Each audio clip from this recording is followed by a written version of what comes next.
Hello and welcome to Baited Expectations. I am piebypie and I have with me Velyna, KittenCatNoodle, and Brittleknee. We couldn't wait to get into Path of Exile's latest expansion, Echoes of the Atlas and Ritual League, so we're back a week early.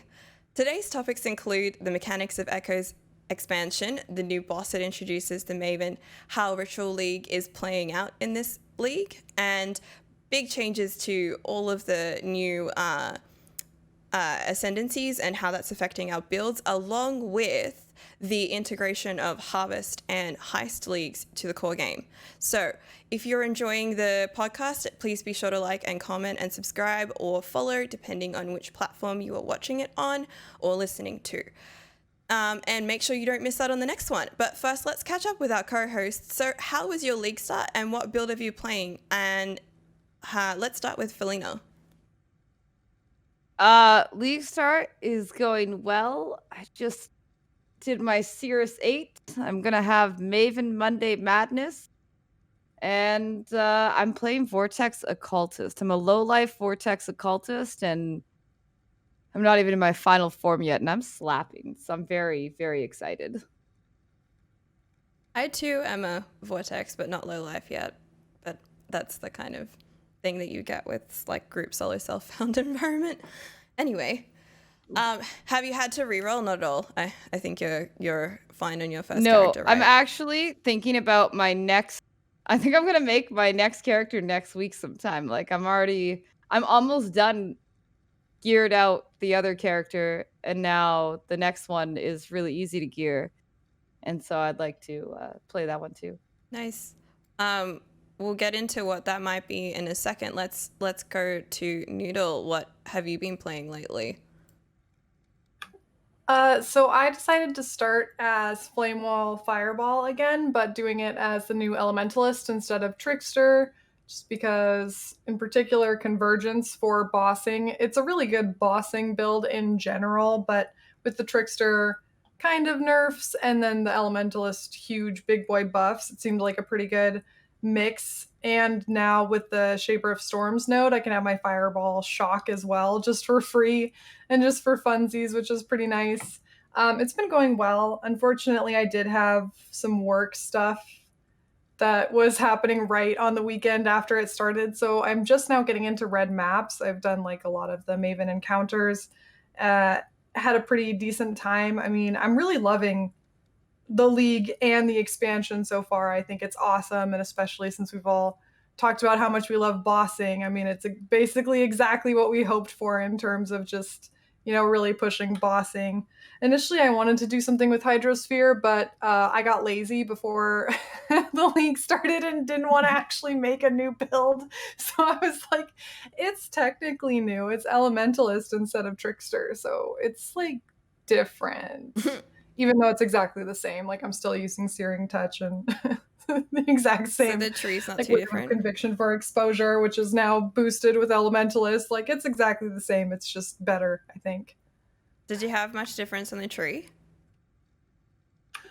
Not really. I think the only difference is not taking some of the damage over time nodes in the Trickster area, like in that, the just terrible place for pathing right by the shadow start.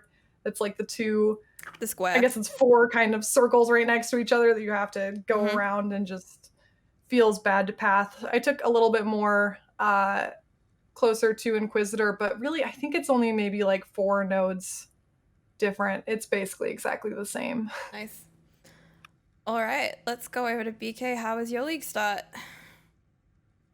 Going pretty well so far. I kind of had a little bit of a breakdown, was it yesterday, and sort of started a second build, but I started on Bladefall, Blade Blast, Archmage Hierophant, and it went great. Builds like that I kind of affectionately call can openers because that's really what they're supposed to do. They get you all the way to tier 6 or tier 16 without really much in the way of investment. Like, I think aside from the 6 link that I bought the base for and crafted up, like I just picked up what I could along the way. Bossing for him though is going to take some investment. Like the Archmage stuff gives you a lot of flat, but I have no real access to enough pin to make it worth it because the bosses have all the extra elemental resistances and stuff right now. So if I want a boss on him, I got to get him like a Watcher's Eye and probably get a hold of a replica Better Dream to get like LA Pin. So I'd run both Lightning and LA Pin in my links, which is just silly. So he needs some fiddling, and then the second build that I'm thinking about, I'm kind of fiddling with too. So I'm not really sure where I'm going to land as far as what's going to be my dedicated bosser, but everything's going good. I'm well funded to, explore. I just need to figure out what I'm going to do. I saw you got some very special cards very early in the league. I did. Mm-hmm. We might come back to those in a bit when we talk about ritual. I'll just quickly touch on my league start. So I think you guys are all in softcore trade, right? Yeah, just clarify. Okay. So I'm playing in softcore, like a really small private league at the moment. And I started kind of cold slinging, and we were doing like this really scuffed setup of cold sling, and then I switched over to a better version of it with like vortex on my like left click, which made it a lot more enjoyable to do running around early and late game of the campaign. And also I did mess around with having Hydrosphere as one of the things that I slung, which was kind of fun. I don't know if it was more or less effective than what I was slinging before. I can't even remember what that was right now. Anyway, I personally haven't made it as far through the Atlas as the rest of you. I find it pretty hard to progress through maps when I'm not able to like buy them. And I pretty much stubbornly refuse to buy them quite often. So I'm at the behest of Zana and occasionally rage quitting and giving my heist contracts to someone in the league and getting maps for them. So yeah, that's been my league start. I have switched to properly doing cold dot right now, and it feels all right on a 5 link and sort of, bouncing around between like mid and high, like between yellow maps around about, I think. But I'd really like to get it to the point where it could be properly low life. It's kind of hybrid right now, but my overall HP is pretty trash. So yeah, that's where I'm up to. Let's move on to sort of the juiciest topic of this entire league, which is not even the league. The topic of the Echoes of the Atlas expansion. So what were y'all's first impressions of not even Maven? Okay, we didn't meet her straight away, but what was your first impression of the Envoy? I know KittenCatNoodle's going to want to weigh in on this one, so we'll start with her. I love the voice acting so much. I could listen to the Envoy say things. Usually I kind of find dialogue that's unprompted, especially when it's long paragraphs in a map. You're just like, I don't really want to listen to this person, but I could listen to the Envoy all the time. I'm trying to capture all of his paragraphs because it's very interesting and cryptic. But I think that they did a really good job with building mystery and intrigue with him. It is kind of easy to skip over what he's actually saying. Like, to be honest, I've screen captured probably 7 or 8 different paragraphs and like listened to his actual dialogue, but haven't read all of them because I was trying to get through the content really quickly. But I think it's great. I think it's mysterious. I think the Maven's voice lines kind of caught me off guard just with how cute she sounds. She's very cute and kind of repetitive, but I think the Envoy is so cool. I just love the aesthetic of everything they're doing right now. Same. All right, let's talk to BK about the Envoy and the intro of the Maven. What do you think, hon? I think it was like perfect play setting too, as far as there being something ominous, and then we have this Envoy that talks. We were joking around in stream. He's like, "What's the Envoy supposed to do?" And my stock answer for the first like couple of days was, "He just shows up in your map and says weird shit." And it's kind of true. That's what he does. He just shows up and is like, "Yo, dialogue," and you're like, "I love this. I need more. Just please keep appearing." And I really like this sort of like really subtle hints of different things that he's alluding to, whether it's like his background, her background, the beyond them, even like hinting at more beyond them. So it just sort of creates this nervous sort of tension. And then you kind of start having your first encounters for her, and it's just sort of like, I don't know, the ominousness of like his arrival and him sort of like kind of trying to prepare you. And then she's like, play, fight, kill. And you're just like, what is this? This is really? And then, she starts to form sentences and you're like, oh, fuck, it's learning. Wait, spoilers? I haven't gotten that far. Well, it's not that far. I mean, it's just like she starts saying more words and more it thoughts goes and from stuff like that. one Like word to like 3 words, and you're like, ah. yeah. And so it's sort of, I really like that sort of slow immersion into her of a character, rather than in the past where we've had these sort of introductions where it's just like the character all at once, and it's more of this like huge, this like behold my majesty sort of moment, versus like slowly getting to know this other entity. And I kind of like this more gradual approach to it. Interesting. Okay. The more I hear from you guys about it, the more I start to think a couple different things about it, but I really want to reserve my full like analysis, I guess, until I've properly experienced as much as possible. So I don't want to go in on my full depth of thoughts. But let's talk to Vel, because I know Vel's probably progressed the most with the Maven storyline out of any of us. Wait. I may preface this. Yeah. First impressions first, okay? Okay. Well, I saw the Envoy. I read his lines because I don't use sound. And then all I can remember is that he said, like, I feel like he said something like, she's like a child. And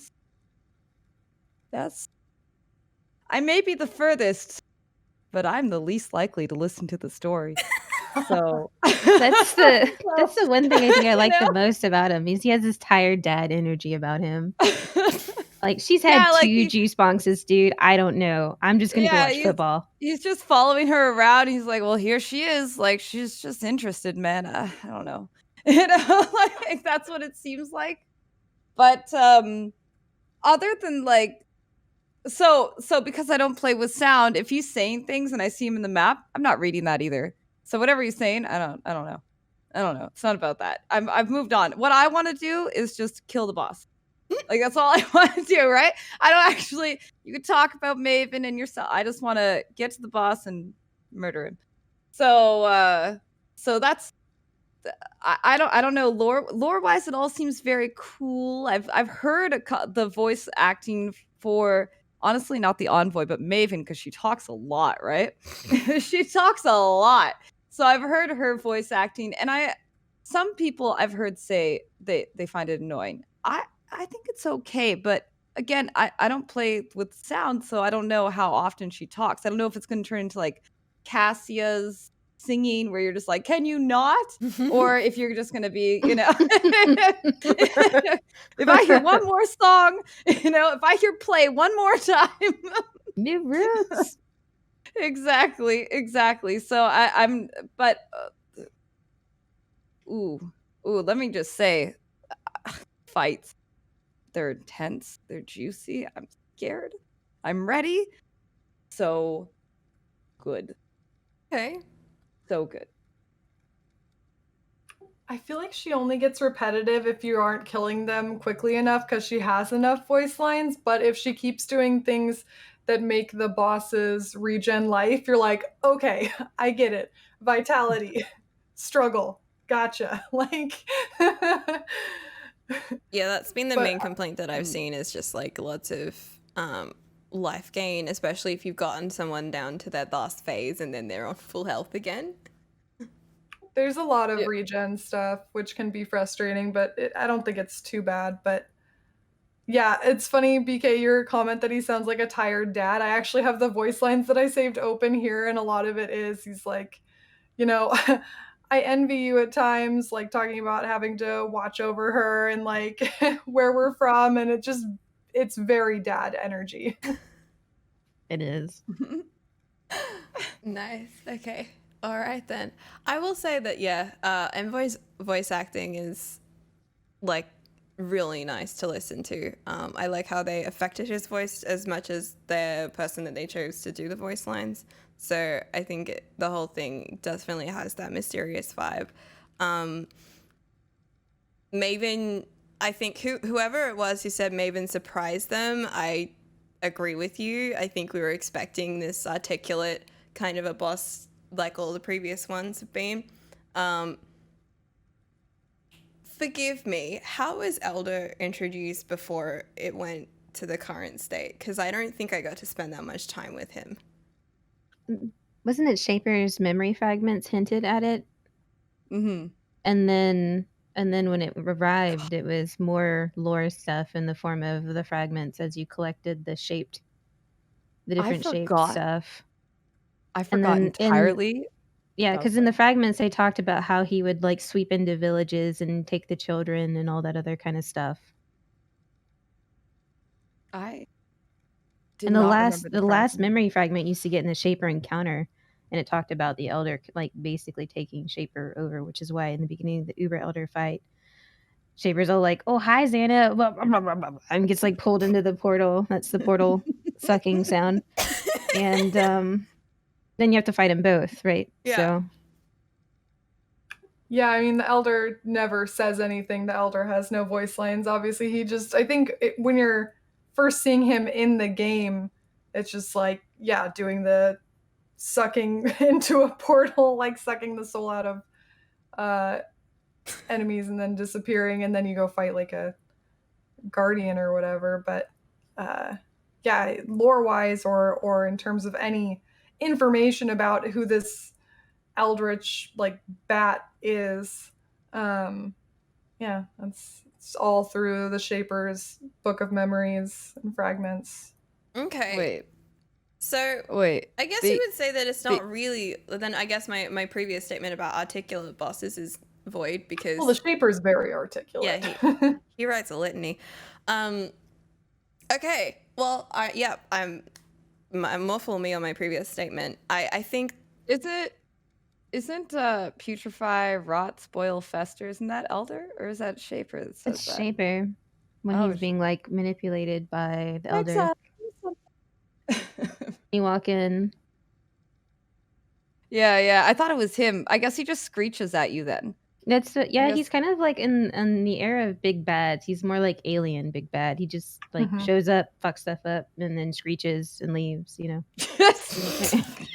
Very like a angry bird. Or something. I mean, that's how I get coffee in the morning. So that's just me, like every morning, exactly.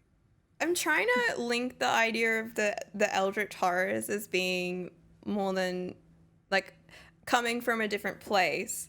Their understanding of our language, and you know how they communicate with us being quite different to how Rayclassed and things of Rayclassed, because you know Shapers of Rayclassed and stuff. Well, that kind of carries on with the Envoy, right? In a way, the Elder is using the Shaper to maybe not as intentionally, but to give explanation as to what's going on. We wouldn't really know if we didn't have the Shaper documenting what was going on. Although there is the Shaper's encounters with the Shade, so the mind of the Elder, which did articulate in the past encounters. But I think that's really why we have to have the Envoy, right? I mean, the Maven clearly has some capacity for language, but it's pretty limited. The Eldritch speak and spell, as my chat calls it. Okay. All right. I think we'll be coming back to the Maven a few times, so we won't exhaust that topic just yet because we've got a lot more for us all to play even. Let's sort of talk about how the Atlas is different now, and how the Maven has factored into the Atlas of 3.9, 3.10, I guess. Everything else hasn't changed that much.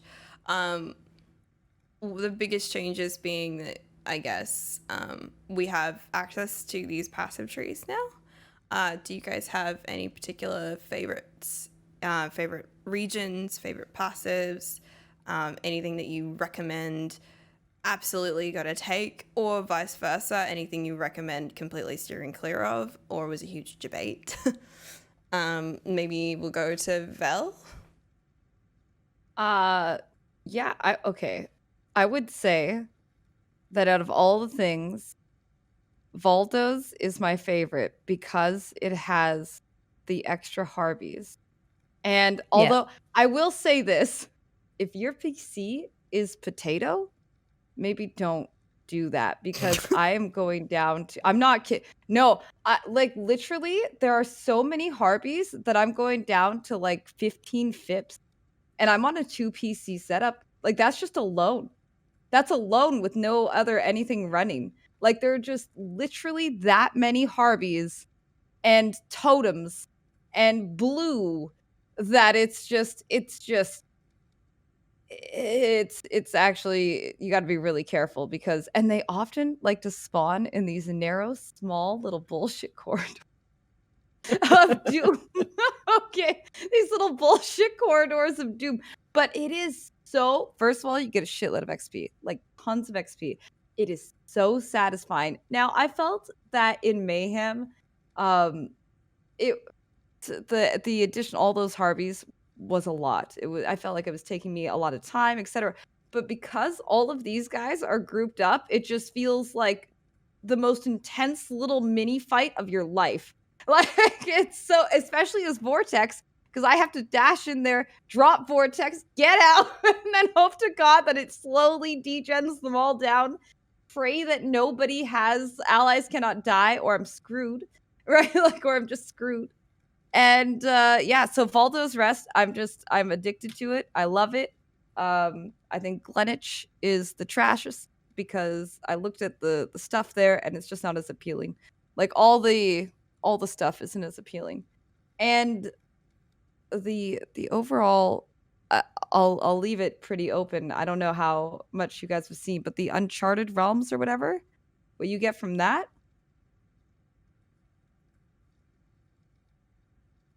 like, I'll leave it there. I won't spoil it. I'll just say, I don't know what to do. Everything looks good. I'll just put it like that. Everything looks good. Worthy. Did you end up doing your 10 boss fight?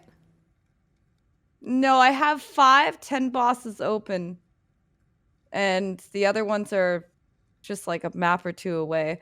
And now the problem is I don't have enough 10 maps in the zone. So that's why we're going to have Maven Madness Monday, where I just kill all the 10 bosses and then kill Maven. Because that's, yeah. That sounds fun. That's the plan. I'm going to try and watch that. Okay. Let's go to BK. I really, really like the Harbies too. Like in Mayhem, it was too much. This is exactly the right amount, and then it varies from map to map too. Sometimes it's a little, sometimes it's a lot. So there's like that natural fluctuation there. But the currency and stuff, like having the horizons, especially as you push into reds, was like super duper nice. Like having all the extra horizon orbs and whatnot, and then of course ancient orb gambling. Who could pass that up?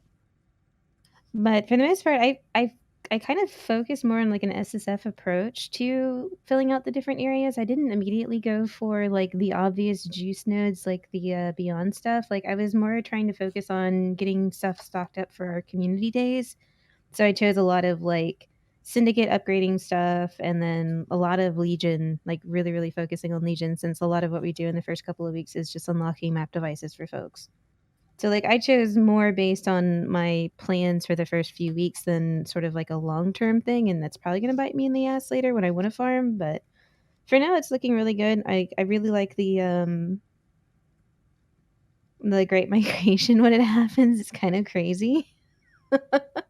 With the Einar where you just have like 30 something beasts in there and it's, it's just a complete madness, but yep.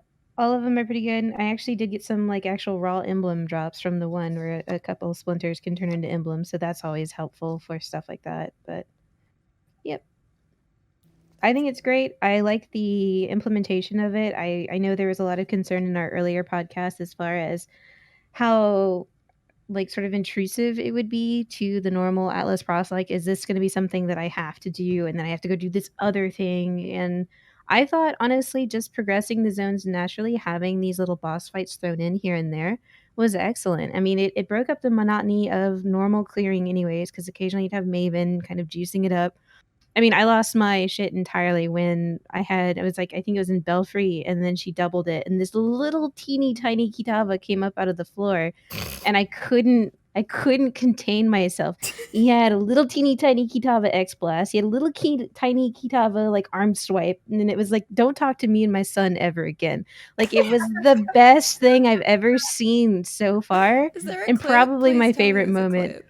I'd have to go back and get it because it is so small and it's so cute. I need And to My so- life see is that. making you Belfry. Yeah, like They do need to make Belfry it a and then pet. hover double it. Yeah, he's so little. Oh god, And, I really need to see that. Yeah. And so like I thought it was great because a lot of these sort of things you kill the boss, you go on, you're just trying to unlock stuff and it's just all boring, but I like the change. I thought like having interesting DPS checks outside of the Conquerors was a good thing, especially like Conquerors are, aside from Drox, like single target fights. And so having these boss encounters with multiple targets and then it checks your defenses, it checks how much like damage you can split amongst targets and everything like that. Like I think it's just good for your build overall to have different things to fight along the way so you know where your strengths and weaknesses are. And yeah, I didn't find anything like prohibitive about it at all. Like it was very natural. You fight the boss, you put your points in, and then the compounding juice actually made it the easiest transition to reds I've had yet. Like I didn't even need to focus on trying to get delve cities or anything to try and sustain. You just push the natural juice, throw some sextants and scarabs as you get them in, and you're good. And that's been a relief for me because like usually there's like that period of time to prepare for the final 14 to 16 push, and I didn't have to really take that long. I'm looking forward to my version of going through that because I haven't gotten that far. Let's talk to Noodle and then I'll give my thoughts on this as well.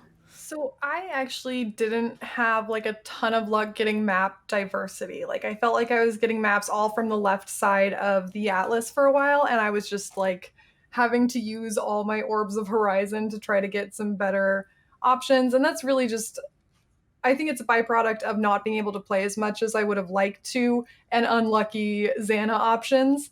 But so I've only got one of the Harb nodes, so I don't have the juicy one yet, although I think that's really good. But I actually really like Glenitch. I don't know. These are hard words. Glenitch. Carns. I've never. Did I say trins? Turns. Turns. Turns. I'm like, I don't know. So with Flamewall, especially now, forgot to mention that bug that they fixed in the patch for skills like Flamewall, where no more multipliers from support gems were working with damage over time that didn't have a hit. The change from that day they fixed that was insane. I was like, oh, this is pretty good. And then it was just, I mean, I'm just destroying bosses, but it's especially nice in legions because of Vol Fireball. I can just full clear a legion super easy. So having two generals there or even just one general there is like really, really easy juice and potential like currency, getting into doing the actual like legion encounters and potentially getting the timeless jewels and stuff like that. So I actually definitely enjoy that. But yeah, for some reason, like Lyra and Valdo's Rest, just I wasn't getting maps for so long. I was like, please, this looks so weird. I had like 4 Maven bosses cleared, so it was like on 5, and I hadn't even gotten the Citadel for those 2. I was like, this is really bizarre. So I think it'll probably get better now that I have more juice, but it was a little weird. It kind of stilted my progression a little bit. Yeah, my Glenitch cans was my last Citadel, and I'd done like a full loop of Conquerors before I actually got that Citadel. I had some really, I'm presently having some really weird troubles trying to drop maps. Like everything that I thought worked isn't working right now. So I'll run like a tier 4 trying to drop possibly a tier 5 or just any other tier 4. And then I just keep dropping the map that I'm in, like 4 or 5 of them in the same fucking, like, running of that map. And I don't, like, I'm, huh? Like, everything I thought I knew about map drops is not working right now. I do feel like the map pool is a little weird because today, literally today, in one map, I got 5 academies.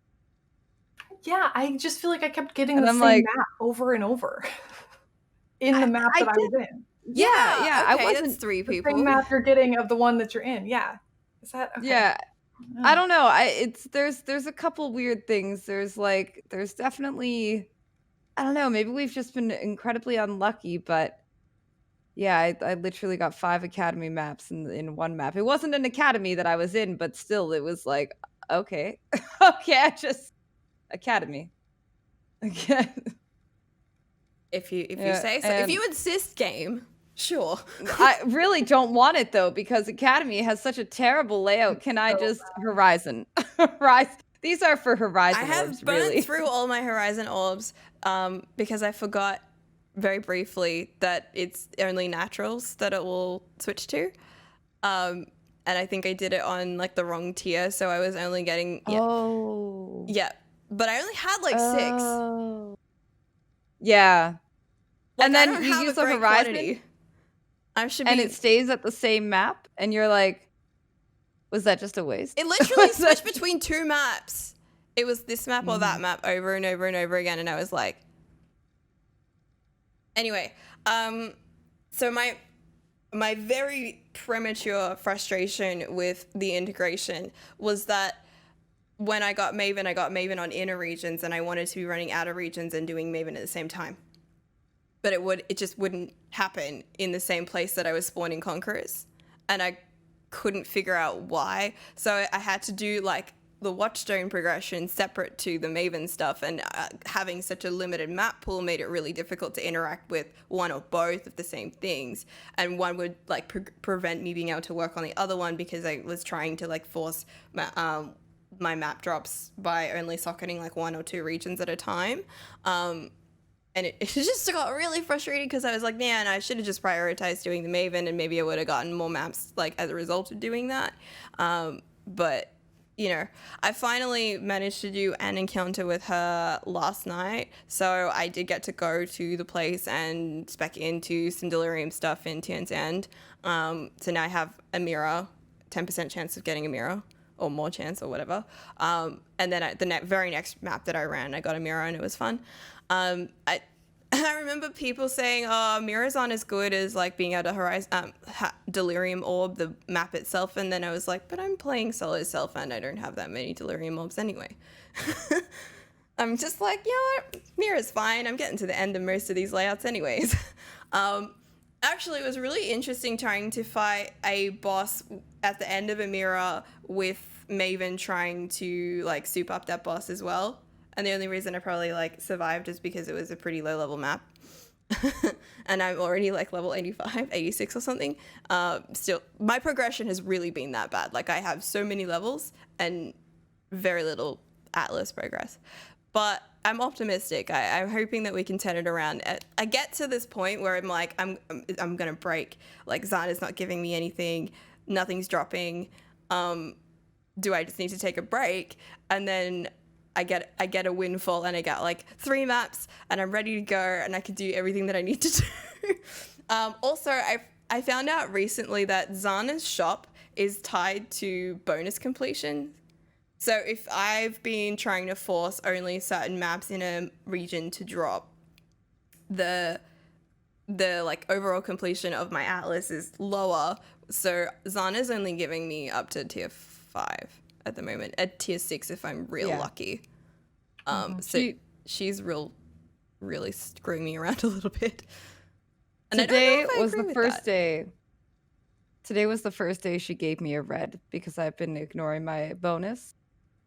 And yeah, today she's like, I guess here's a T11. I'm like, how dare you? How dare you? I've made it past this. How dare you? I went back and did my progression. So when I was in 12, she's like, you want a Phoenix? And I'm like, no. No. I mean, I'll take it for later, but no. I'm not Have ready. you guys I guess in this case, Brittle, have you fought the packs of bosses? I've only done the like- breach one. Breach one, guys. I didn't think the breach one would be that scary, so I put 65% more life on it. Why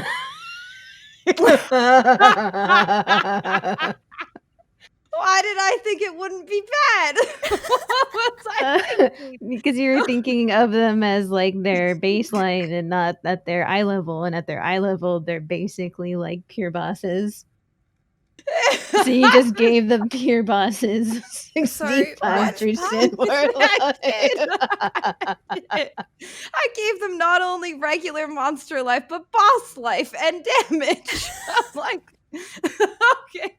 I'm like, yeah, this rolled probably fine. I'll just run it. Oh no. We know you No, like no. juicy maps, but come on, Val. I feel like That's that was a little bit of hysterical. one of those self-sabotage moments. You're like, it absolutely was. I would have killed Maven earlier, but I actually bricked that entire set. I had 2 of them, and I bricked the entire one because I juiced it too much. It was too juicy. It's like that meme where the guy puts the stick in the bicycle and then falls over and is like, I can't believe you've done this. That's exactly it. I can't believe you've done this, Maven. How could you do this to me? That's exactly what it felt like. It was, I haven't seen that guys, meme, that but it's that so one funny in is- my head. that one is scarier, I feel, than even like Minotaur and Hydra and them together. Like, it's actually somehow the Breach Boys are worse, like, or girls. Like, no, nope, that was a mistake. But also really fun, super challenging, very scary, and I got like some good maps off it, so that was nice. Oh no. The potential to just increase your difficulty and like what you get to do is so good with these trees. Let me just say, I forgot. So I don't know about you guys, but I've been leaving the Maven witnessing button on the entire time. Every time. I love Every that time, you can right? leave it on. I just like didn't Yeah. realize Yep, that it was on the whole that's time. The only permanent reason it on. wasn't affecting me Yeah. was because I didn't have it in all regions at the time. But now Mhm. it's just on all the time. It's just on and it's fantastic. Well, I left it on and I fought Shaper. There are 3 Shapers. 3 of them. At the same time, all slamming, doing beams, throwing balls. I'm like, I didn't die, but by the grace of God, how did I not die? Like, it was like, I should have been dead 8,000 times. Honestly, it was like Uber. It was like a Uber Shaper, and I loved it. I loved it so much. It was so great. All It right. was amazing. Someone has mentioned in chat, and this is part of the topic list, so I think it's a good time to sort of touch on it. The dominated by Sirus situation. So if I understand this correctly, because I haven't made it to this point in the game myself, once you've completed Awakening level 4, Sirus can spawn his own influence, and that can be over the top of an other influenced area, correct? Mm-hmm. Or can it just be by itself, or does it have to be on top of another conqueror? No, It seems to occur right when you first spawn a Conqueror, and then randomly throughout the rest of the opportunities when the Conqueror monsters are in there. So, like, when you're doing all the way up to your first AW5, because the monsters are always there, the 4 Watchstones there can kind of be a little scary. But then, like, afterwards, when you're working from Awakener 5 to 8 and doing those sets of stones, then it's a little bit more intermittent. So, there was a lot of backlash against Dominated by Sirus. Apparently, it was super rippy. Oh yeah. Who played it out of all of us, and what were your impressions of it? They were absolute bullshit. Mm-hmm. Yep. It was BK. actually insane. Like and they would hit me, and I was a big beefy Mind Over Matter character. I had an EHP of like 12k, and they would they were melee hitting me, just melee attacking me, no double strike, no nothing, melee attacking me for 7k. Yep. And then they had crazy super attack speed, so it'd be like 3 hits and dead, and there was no way I could recover between any of them. They always stunned me. Like it was garbage. And if it was like one of their special attacks, like get out of here. Yep. Like I had this Baron boss or Baron mob, you know, the one that does the, I'm gonna say crack lance beam or something like that. Yeah. Mm-hmm. Well, he wasn't even on my screen. I was like at the other edge of it, and he hit me off screen, one shot, dead. Just I didn't even have a chance to move or recover before it just took out my whole life. And at the time, I might have had like, I don't know, yeah, about 7k HP maybe together with everything. And it was like, nah, nope, forget you. You're just dead. It's been a little better, but it's still, they're really dangerous. Like you have to, I feel like the best defense is a good offense. You know, it's like that's in this case, and truly. Got that song stuck in my head that has the Forget You song. Oh, it's a pop song. You guys might know what I'm talking about. I don't even like it. It's just stuck in my head now that you said it. Okay, so Noodle, you haven't seen these mobs at all? Nope. No, I don't remember exactly how many watchstones I have. I think I'm pretty close to having the 16 or Awakener 4 or whatever, getting the first Sirus, but I haven't done him, so he hasn't appeared.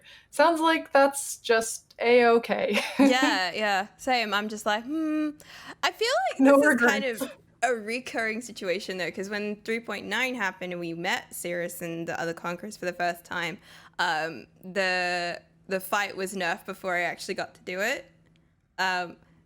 The like main Sirus fight, and then the same thing has happened to his minions, although I feel like this is probably a better change than This the is other a one. blessing in disguise, because it Yeah. was completely demoralizing. Like I felt like my build was in a pretty good place, you know, feeling good about my progression, had a great opening weekend, and then hit those bad boys, and it was like, this is impossible. Like if these guys are, I mean, I ended up just kiting them everywhere, like in the maps. I tried and like purposefully get them stuck on like corners and rooms and stuff so that they wouldn't interfere with the rest of my map. I was like leading them.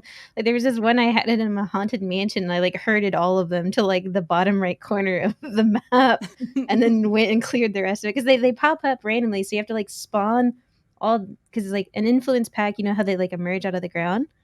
Like, so they'll emerge, and then Sirus will choose one of them. Not like he doesn't, there's not like a visual for this, but like one or maybe even a couple of the rares in that pack will become like, we'll just call it Sirus-touched for lack of a better term. And then like, that's it. It's just go. So like I had to go around and like spawn all the different packs, like kite all these other guys, because they move super fast too. And then like kind of like herd them off, and they're like, okay, now I can actually complete the map, because you can entirely lose maps from that too. Like they could curb stomp you out of every single one of your portals, and then that was that. Can you imagine if you started this league hardcore and you're like going well, and then just like a random influence mob slaps you into the depths of hell? I watched that happen, I think, to Garotha, because he got off-screened by, I think it was Hunter, a Cirrus Hunter bird. I think it was like one of those birds from afar. Like you couldn't even see. All you saw was the projectile, and he had like what 7k and just dead. That was it. I thought it only grazed him, honestly. Like I really didn't think it actually hit him, and it just took out his entire character from like he couldn't see the mob to kill it. It's like I was like shocked. one of them sweeps underneath your legs, and the entire thing is just gone. Honestly, I don't know if adding Sirus to the maps has caused an other, like there's a serious issue with Sirus. I knew. I knew it, you know, but there is. There is. So every time I fought him in his arena, his beam, he faces one way, his beam's actually going the other way. So I just have the to 90 hope I degree angle dodge it. beam. I just Yeah, hope I have to dodge it every time. Yeah, people in He chat will. Yeah, he will Yep. straight up booty blast you if you. Yep. new skill. Yeah, booty Yeah, blast. it Oh. reminds me of the mod for Skyrim where you could shout from your butt instead of your mouth. Dude, ass lasers. That's the new thing. Oh my god. I just imagined it to be toxic. Booty blast. Yeah, Toxic. it's like a different kind of damage. This is poison damage now. Like a poison cloud. It's just very distracting because like that is arguably, unless you're a max block character, a very, very scary part of that encounter. And to have a misguiding tell, because you kind of have to know where he is and then where he's facing so that you can either like flame dash directly to the side of him or behind him to try and like not get clipped by the turn. Right. And for Yeah. him to be facing Yeah. entirely the strong way, like it's really hard. Like that fight is Well, that's why, like, Yeah. that fight, you have to keep him in line of sight because if you don't see him, there's no way to manual dodge that die beam. He's going to teleport somewhere and he's going to hit you. So you have to keep a close eye on him. So the only way to avoid it really is to figure out which way he's facing and do a manual dodge. right. But then now So he it's can like face that a different block. way. You can get behind them and then you get booty blasted into the stratosphere. I'd be so Because he's actually turned back there somehow, but you know, he's just being a sneaky. Oh my god. Is he Professor Quirrell? Like he just all of a sudden has like Yes. a Voldemort thing and now it's both sides? That's what it feels like. That's actually exactly what it feels like. You think you're one way, he's actually the other way. You just gotta pray that you flame dash in time. That's gotta be a bug, right? Like, is that fixed? I don't know if it's been fixed yet. I know, like, I fought another Sirus last night, and it wasn't fixed then, so I would have had to been patched today. Okay, so double reason to not be worried about my lack of progression right now. Yeah. I did my 8 today. He's still very much like that, so he's not messing around. Wow, I got they a really took Woku Sirus and made him worse. How did they do it? I wanted to tell you guys a spoiler. I won't. Okay. Yeah, no spoilers. I was going to say that I really like the addition of him to the maps, though. I know that it's kind of aggravating, I guess, for some people because there's like extra stuff you have to pay attention to, like especially when you're locked into a ritual area. But this is sort of like a bit of like my biggest problem with Sirus was the pacing of the fight itself, locked behind the fact that you can have a complete fail state and then get something like 4-9 tracks to get back to it. And I didn't think that was very fair to the player because, you know, trying to learn that encounter is very difficult considering everything is stacked in the last phase and it doesn't really teach you along the way what to look for. So, like, I kind of feel relieved that Sirus is in the maps now because now as new players, you're at least going to correlate some of the abilities, like, to different calls that happen in that encounter, hopefully leaving them a little bit more comfortable with, like, when I hear Arena Stars, I know it's going to be, like, a pretty, like, pattern of little bursts, and I need to get over here because it's, like, an area of effect cone from where he's standing, and then if it's this other one, I know there's pools on the ground, and once they show up, I can just dodge them, like, I think this is good overall to trying to not fix the Sirus encounter, but at least allow people to see more mechanics and more parts of it before getting absolutely like slapped down in phase 4 on their first one. Because like maybe they have a fighting chance. Maybe they won't panic as much when things start to like stack up, you know, when the top one is like the big awakener guy is doing his abilities while Sirus is doing his, like maybe some of the familiarity there will, you know, help new players approach that fight. Because it's still not something like Sirus or like Shaper was, or even Uber Elder. Like you have to just, unfortunately, when you fail, go through all of those steps again. You can't just chuck in a new set and then keep practicing it. I want to repeat my very small rant about how Sirus's phases could be like his different abilities could have been split out across his phases so that you could learn them as you go rather than just, you know, do the same phase with a bigger maze. And then in the last phase, you know, he does like the finale where he pulls out all of the stops and apparently there's a bunch of skills he didn't know about and they all fuck you in the ass. Sorry. the thing that I don't understand why that's not a choice from GGG is because every other choice that they've made that has resulted in weird bugs with the fight. Like, do you remember the league where Sirus did all of his attacks at once? Because that happened. I didn't have that. I didn't have that bug. didn't hit me. Oh, okay. No, Well, I you're didn't have lucky. that. I've heard quite a bit about it. I think it was like 1 or 2 leagues ago. But basically, if you went into the fight, like the final phase stuff, like those attacks would simultaneously occur. I'm glad I didn't experience that. Oh.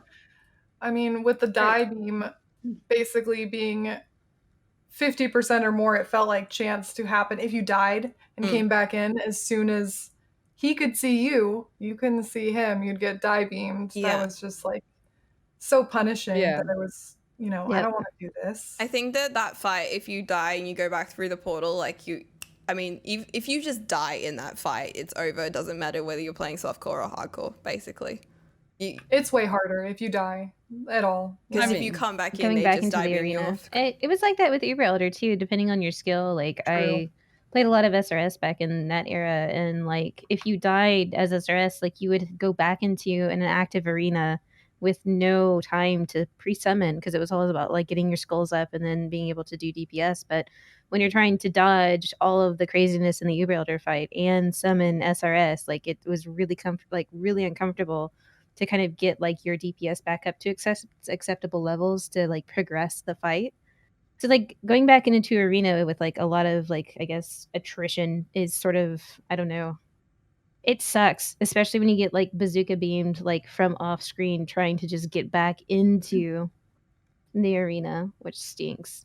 Mm-hmm. But I think, Yeah. I don't know, I feel like a lot of it could have just been solved by them kind of stretching the fight out a little bit. And I don't mean like give everyone super obvious tells. I mean like maybe by phase 3 the beam should turn so you can go, oh, it turns. And then when there you have like the cross beam of death and the feel the thrill of the void, you're like, okay, well, I know if I hear the die beam, it's going to turn. And you have like that little bit of knowledge going into the next stage. That is an interesting point, right? Because you have 3 phases where he does the exact same things, and then all of a sudden he has right. his multiple persons, the die beam moves. Yeah, I Yeah. just Right. don't get And we- it. Like, we have it's the how they've done all progression. their We have other the- fights. Yeah, and we have the progression because the maze gets bigger each time. So like That's it. why That's all not that alongside changes. of that? Yeah, like that's why don't we alongside that have, you know, I just feel like I could beat you know, this this is topic to death introduction though. of the new possible attacks through each phase. Right. I feel And like so this is that's just- why I like that they've pulled some of it out into the maps, but I feel like the fight itself is still largely, I don't know, I mean, it's the uncomfortable worst one, right? Well, to new players. I feel that by adding like the beam and stuff at the end, that's just going into phase 3 with new mechanics, and like that's just how most bosses and majority of games work. So it's like, you know what I mean? Like they just add on a new layer and a new layer and a new layer on every phase until like MMOs, that's how it works. Other but they bosses, didn't add you do any their new hard layers mode, that's how besides it the works. maze. Like, it's the They same. added the beam, the die beam at the end, the maze. I mean, on the first phase, you don't get the straight walls with the 1, 2, 1. You know, like he's playing ball with you or something. You don't get that till like the second phase, or So there's that. There are a couple things that he does phase to phase where you are getting a very small progression, and then that last one is just really intense because he takes less damage. You have a beam to worry about. You got a beam to worry about. You got a beam. You know, like you just have so much to worry. You have so much to worry about. You just have so So, many beams. He's So got many he loves beams. You know, he's really big Laser into light show. beams. Yeah, he saw one of those great Floyd shows back in the 70s, and he's like, I'm doing that.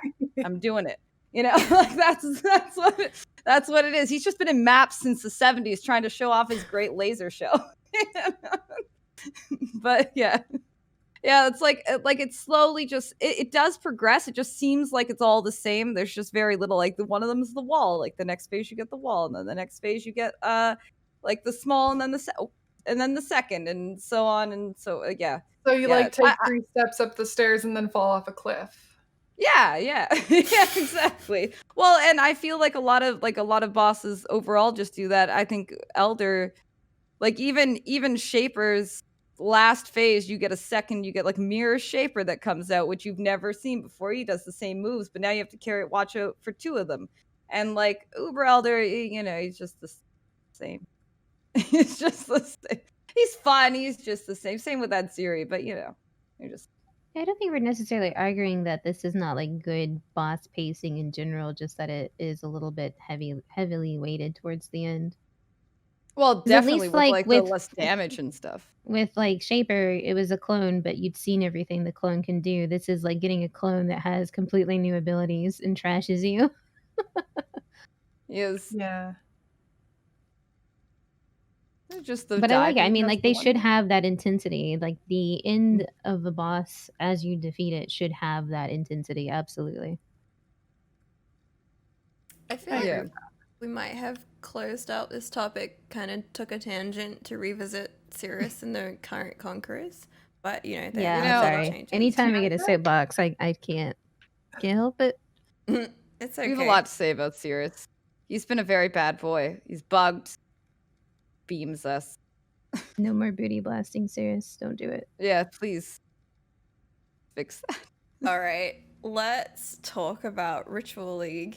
All right, does anyone have a hot take they want to lead with? Sure. You ready for it?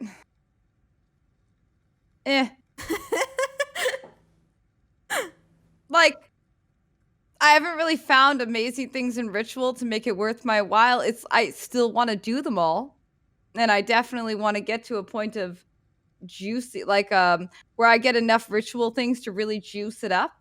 But at this point, 98% of the rituals I come across, I look at the stuff in there and I honestly don't want to take it.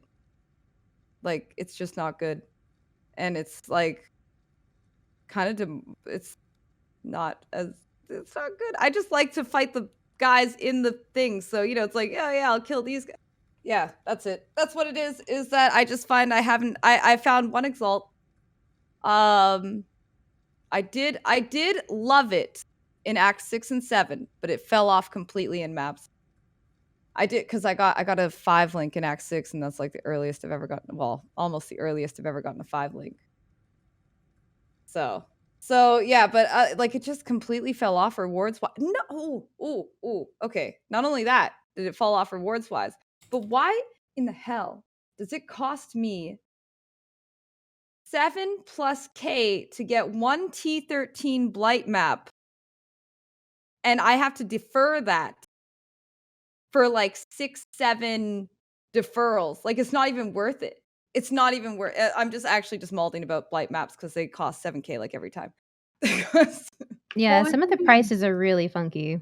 It can Mhm. fluctuate a lot. I've I had had, chaos show up for like 1,500, 1,800. I had the other night, I had a chaos show up and it was like 300 tribute. And I was like, what? Hey, Yeah, I'll take hey. that, sure. Yeah. I feel like the first 2 days there was really, really good things in Ritual, and then it's gotten not as good. I got 2 exalts in the first 2 Mhm. days that I had to defer because Yeah. I was still leveling, but I was I like, got oh, this is Exalt awesome. shards. 2 shards. You got shards. I still like it a lot though. I think it's fun. I just want to kill things. I like that some of them have different aesthetics. Like the apocalypse Yes. one turns it all Yes. orange. There's the malevolence one that's all purple, and I was like, ooh, this is pretty. And then there was kind of scary chaos damage, and I was like, ooh, don't And hit. you're right. I do like to kill things. I think it's fun. The only one I don't like is the lashing one, I think it's called, the one that has the vines that prevent you from doing movement speed stuff. That one is really just like, but I want to go fast. But I do feel like the rewards seem to fall off. I still like it though. Like, give me my alks. I don't care if you got nothing else for me. I'll take your little currency bits. Alts, heck yeah. My question for you two and possibly BK, are you re-rolling your rewards at all? Yes. Yeah. If there's nothing I want. Sometimes I have like 4K and the reroll costs 2K, and I'm like, YOLO. Like, Let's see Oh, what happens. Yeah, totally. I've done it with like And- 3K, and I'm like, yeah, I won't be able to afford anything, but what's over there? Yeah, like all this looks bad. I don't get me wrong. I really enjoy like the packs of dude, like going in there, killing packs of dudes. That's always fun, having a little challenge in there. It's just the rewards, especially compared to like how fun Maven is and things like that, is a little lackluster, is how I felt. That's why I said meh. Like I like it, but it's meh. Yeah. BK, first impressions? I really like it too. I think it's a incredibly well thought out league that they've sort of gone through all the different paces as to how to engage like the larger portions of their player base. Like there's something for everybody in Ritual, and I think that's really cool. So for the people that like to zoom, it's like a bunch of extra pack sizes, and they've even thought of putting the button on the map ahead of time so that, you know, you can zoom, open it up, look, switch stuff around, grab your stuff, and then leave. Like you don't even have to stay at the Ritual altar. And then for those who maybe progress a little bit slower, each one is this sort of like intense little mini battle inside of it. It's a lot of fun. And I mean, I like the different types of them too, because especially depending on your map mods and otherwise, like some of them can get really scary. Like there's the one that makes everything super fast, like it gives you and the monsters tailwind. Those have been some of like my most intense moments playing PoE because it's like, I don't know. It's just so quick and snap reactions, and they hit so hard, they move so fast. So it's like the kiting to the extreme, and it's been a lot of fun. So like I like the variation in all the different rituals too. Now, as far as the rewards, I've found it more of like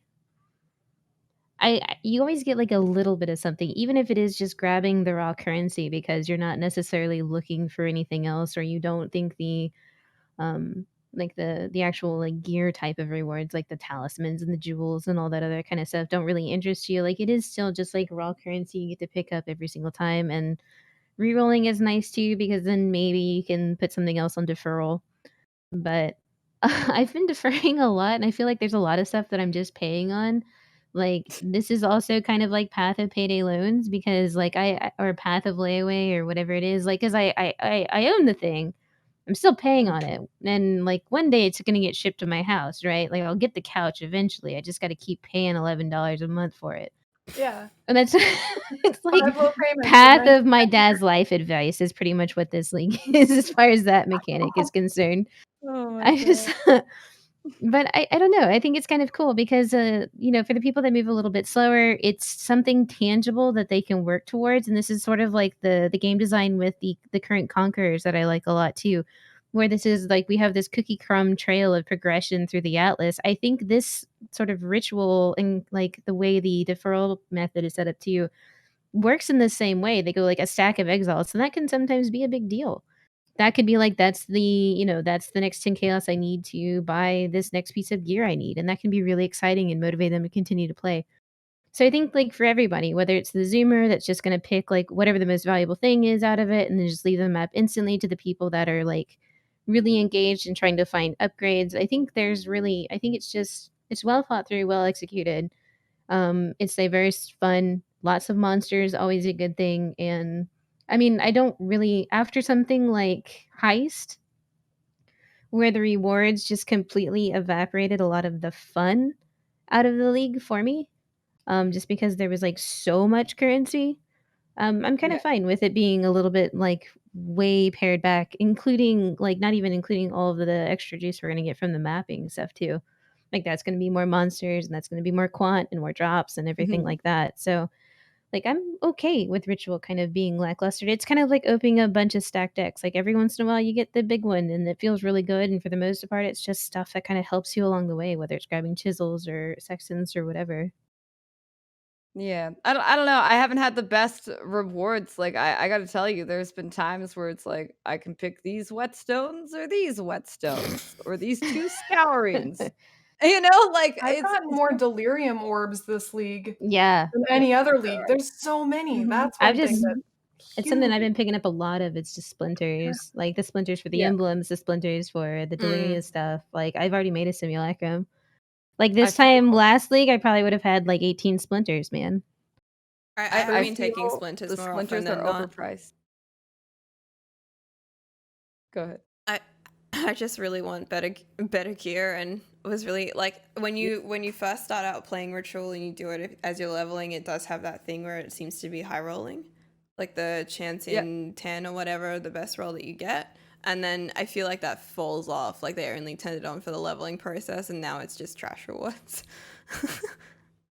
One thing, I don't know if it's ever going to sell per se, but there has been some pretty nutty synth bases that have come out of there. And one of them I got was like, I don't know, I want to say like brand attachment range and fizz damage as implicit. So I'm like, okay, penance brand.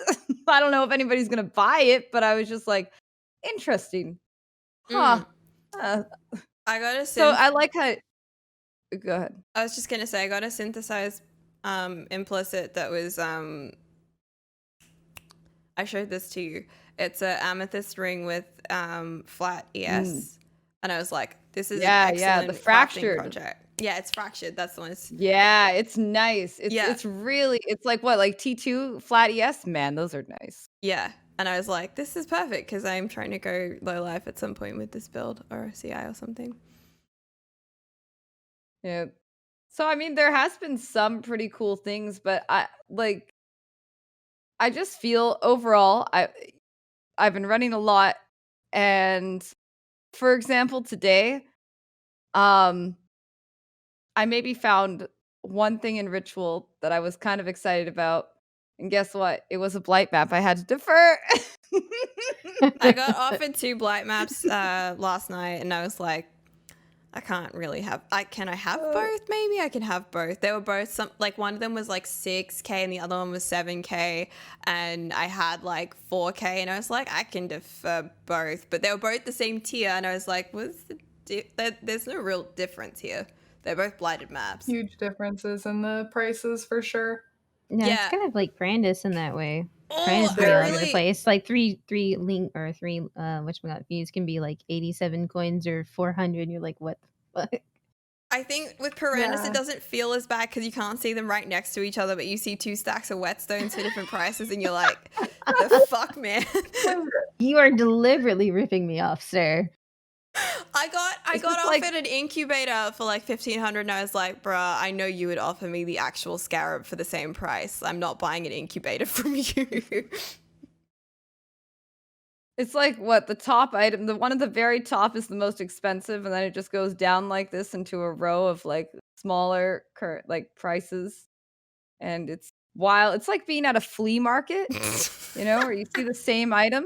That's what it's like. It's like I just bought this for $50, but there it is for $20. You know. Yep. That's exactly what it feels like. It's flea market league. I overall like. I'm good with it. I like it as an addition. Mm-hmm. I like to stop for rituals. I really enjoy when I find the card and currency ones. Those are great. Yeah, they're fun. Mm-hmm. Yeah, I got one that was all uniques as well. Yes. Yep, I've seen that one too. That one's cool too. I'm never not re-rolling that unless it comes with something I want in it now. Yeah, if you re-roll it, you get something entirely different. It doesn't re-roll into all just uniques again. Yeah, I had a unique and it re-rolled to all currency. Yeah, so be careful. Yeah. Like, be sure before you re-roll those. Okay, well, I'm glad I know now because I was gonna. Okay. I've had a couple people in my chat that have like, I have 6 tabulas before they're out of Act 10. So I'm not one of those. It's been really rewarding for some. It's been so weird to see tabbies being like what 5C. Like this is Tabby League. Wait, what are divines then? Are they still? Yeah, they're like that cheap too. So X. You need to divine any gear. Now's the time. Okay, so what do we think of the times where stuff we can't afford to defer it? Do you think that that's a fair crafting choice? Wait, did I ask everybody first impressions? I feel like I didn't ask Noodle directly, but I think she answered, right? Oh, I think you did. I think I answered. I like it. I like it a lot. All right, let's go to the defers that you can't afford. Have you guys had any? Yes. No. I haven't. Okay, Vel. What was it? A blight map, of course it was. Okay, because that's like my life.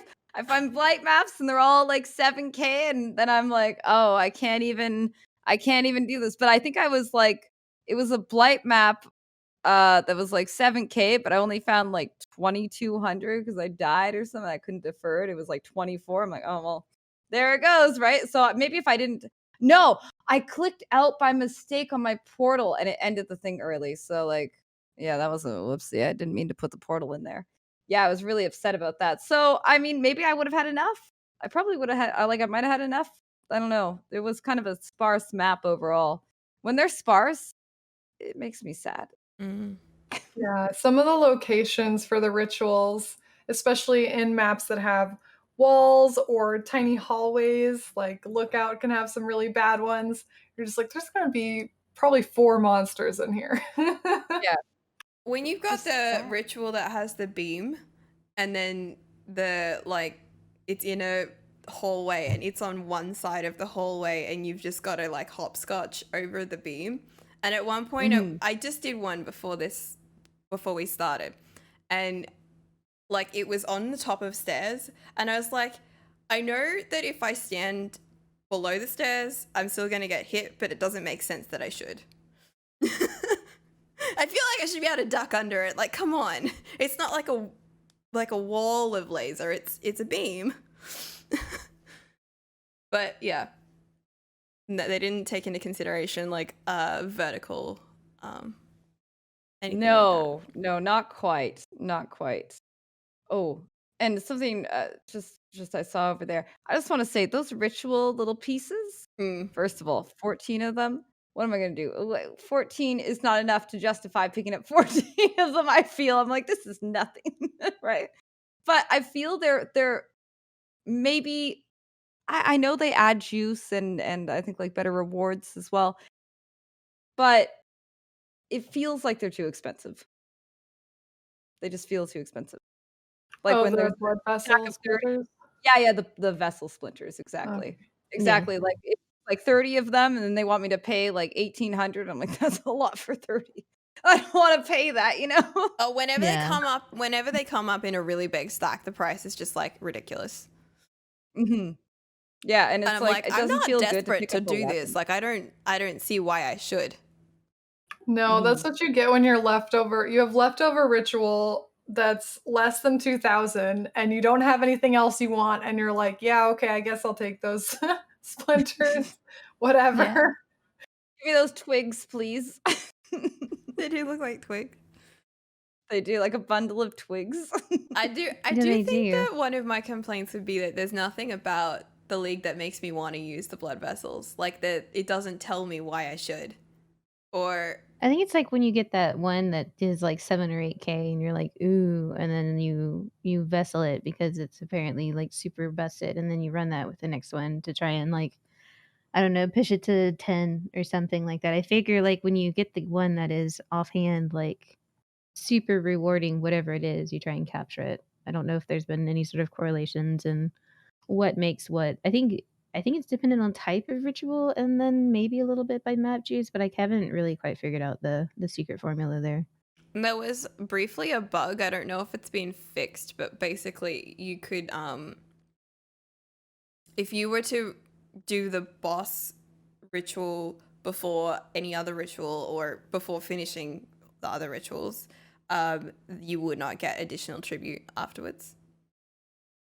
Did anyone? I don't think that's been there anymore because sometimes like when I run a toll, I always go right all the way to the toll up to the boss room, and then I go around down the middle, then around the other side up and like figure eight it. So I almost always kill the boss before a second or third ritual. So I feel like I got some ritual in those modes. I would have noticed it, I feel like, if I had just, Yeah, left the map with only like the first round of ritual. I've found it like, yeah, atoll and coves are really, really good for trying to get a boss in your ritual. And every time I've done it, I've had the boss in the other rituals that I've left and haven't done yet. So that seems like it's fixed. I think it's Yeah, fixed, I but would yeah, I agree. definitely remember a point where I did something and then went and killed a boss, and then like my 2K was all I ever saw. Like 2K was the top. and I had remembered For the seeing it like that before already. I didn't notice an increase in ritual either doing it that way versus the others, which I'm glad because I would hate for this to turn into another Abyss backtrack league. I just think it makes it overall harder. I didn't really see a correlation there. I did Thought I some did get- science with that, and it didn't seem to give you any more, which I think is good, but also kind of weird. It makes me happy that I don't have to backtrack. Like, I'm not going to get any significant benefit if there is any, but from my very casual science, there's not any measurable benefit to doing that. I did 0 science, all purely on gut feeling, and I feel like there is indeed a bonus, but it's small. That's Yeah, what I it's very think. small. It's not worth Yeah. backtracking. Yeah. Like if it's Yeah. the map where the boss is going to be somewhere close by, fine, you get like a maybe like 500 1k boost. But even that tiny bit makes me actually sad to do linear maps, which I normally love. Because I'm like, oh, it's at the end. Be nice Oh, if we could no. find out for sure from GGG so we knew that we didn't have to hate. Maybe like linear. Slippery Jim will do some crazy science for us. Please, Slippery Right. Jim. The best loot that you guys have gotten from Ritual. A couple exalts. Yeah. The 5 link in Act 6 and the 1 exalt. Oh, I got a couple hoarder cards for pretty cheap, like 2 for like 1k or 1.5k. So that was pretty good. Oh, that's pretty. I know what BK's is, but she needs to say it. No, I got 2 doctors. Oh. Oh, just Day 2 2, 2 doctors. doctors. Oh. Goddamn. Pretty much. So are pretty you cool. rolling in dough? No, I'm actually this is why it's also like path of my dad's financial advice. I'm actually holding on to them like savings bonds because I feel like we are not yet aware of how juicy Headhunter and this new in-game Atlas is going to be, and I think Headhunters are going to be insane this league. BK is just the- investing. So I am sitting on them, and I am patiently waiting for them to grow into many, many You're exalts. going for the long-term investment. Yes. That's too funny, but I kind of love that because PoE's always had this, like, I don't know if there's other games. I'm sure there's probably other games that have like the equivalent of PoE Ninja, but the fact that we have a website that tracks our currencies and stuff and like how it goes over time. Yeah, like the FX, early or the stock league exchange. manipulation or early currency manipulation in WoW has always been a thing when there's a new X pack. Like that is when you make your money if you're a gatherer. Like you put everything up and make so much money like the first 2 weeks of an X pack. And you can just buy tokens for the rest of it. So it definitely exists elsewhere where there's like these sort of like healthy, robust economies. I don't know. And like a stock market. I love and then that- like a Wall Street. It's now a thing though, like the Yeah. rewards that you can get from this. Okay. I don't know if you guys saw it, but Taki made a video and I will just briefly describe what it was about, where he was offered a faded connections and then like due to disconnects and stuff, he might have lost it, but you can't tell because you can't see what you've deferred or anything and it just keeps coming back at random. What do we think of the deferral system, like the level of transparency or lack thereof?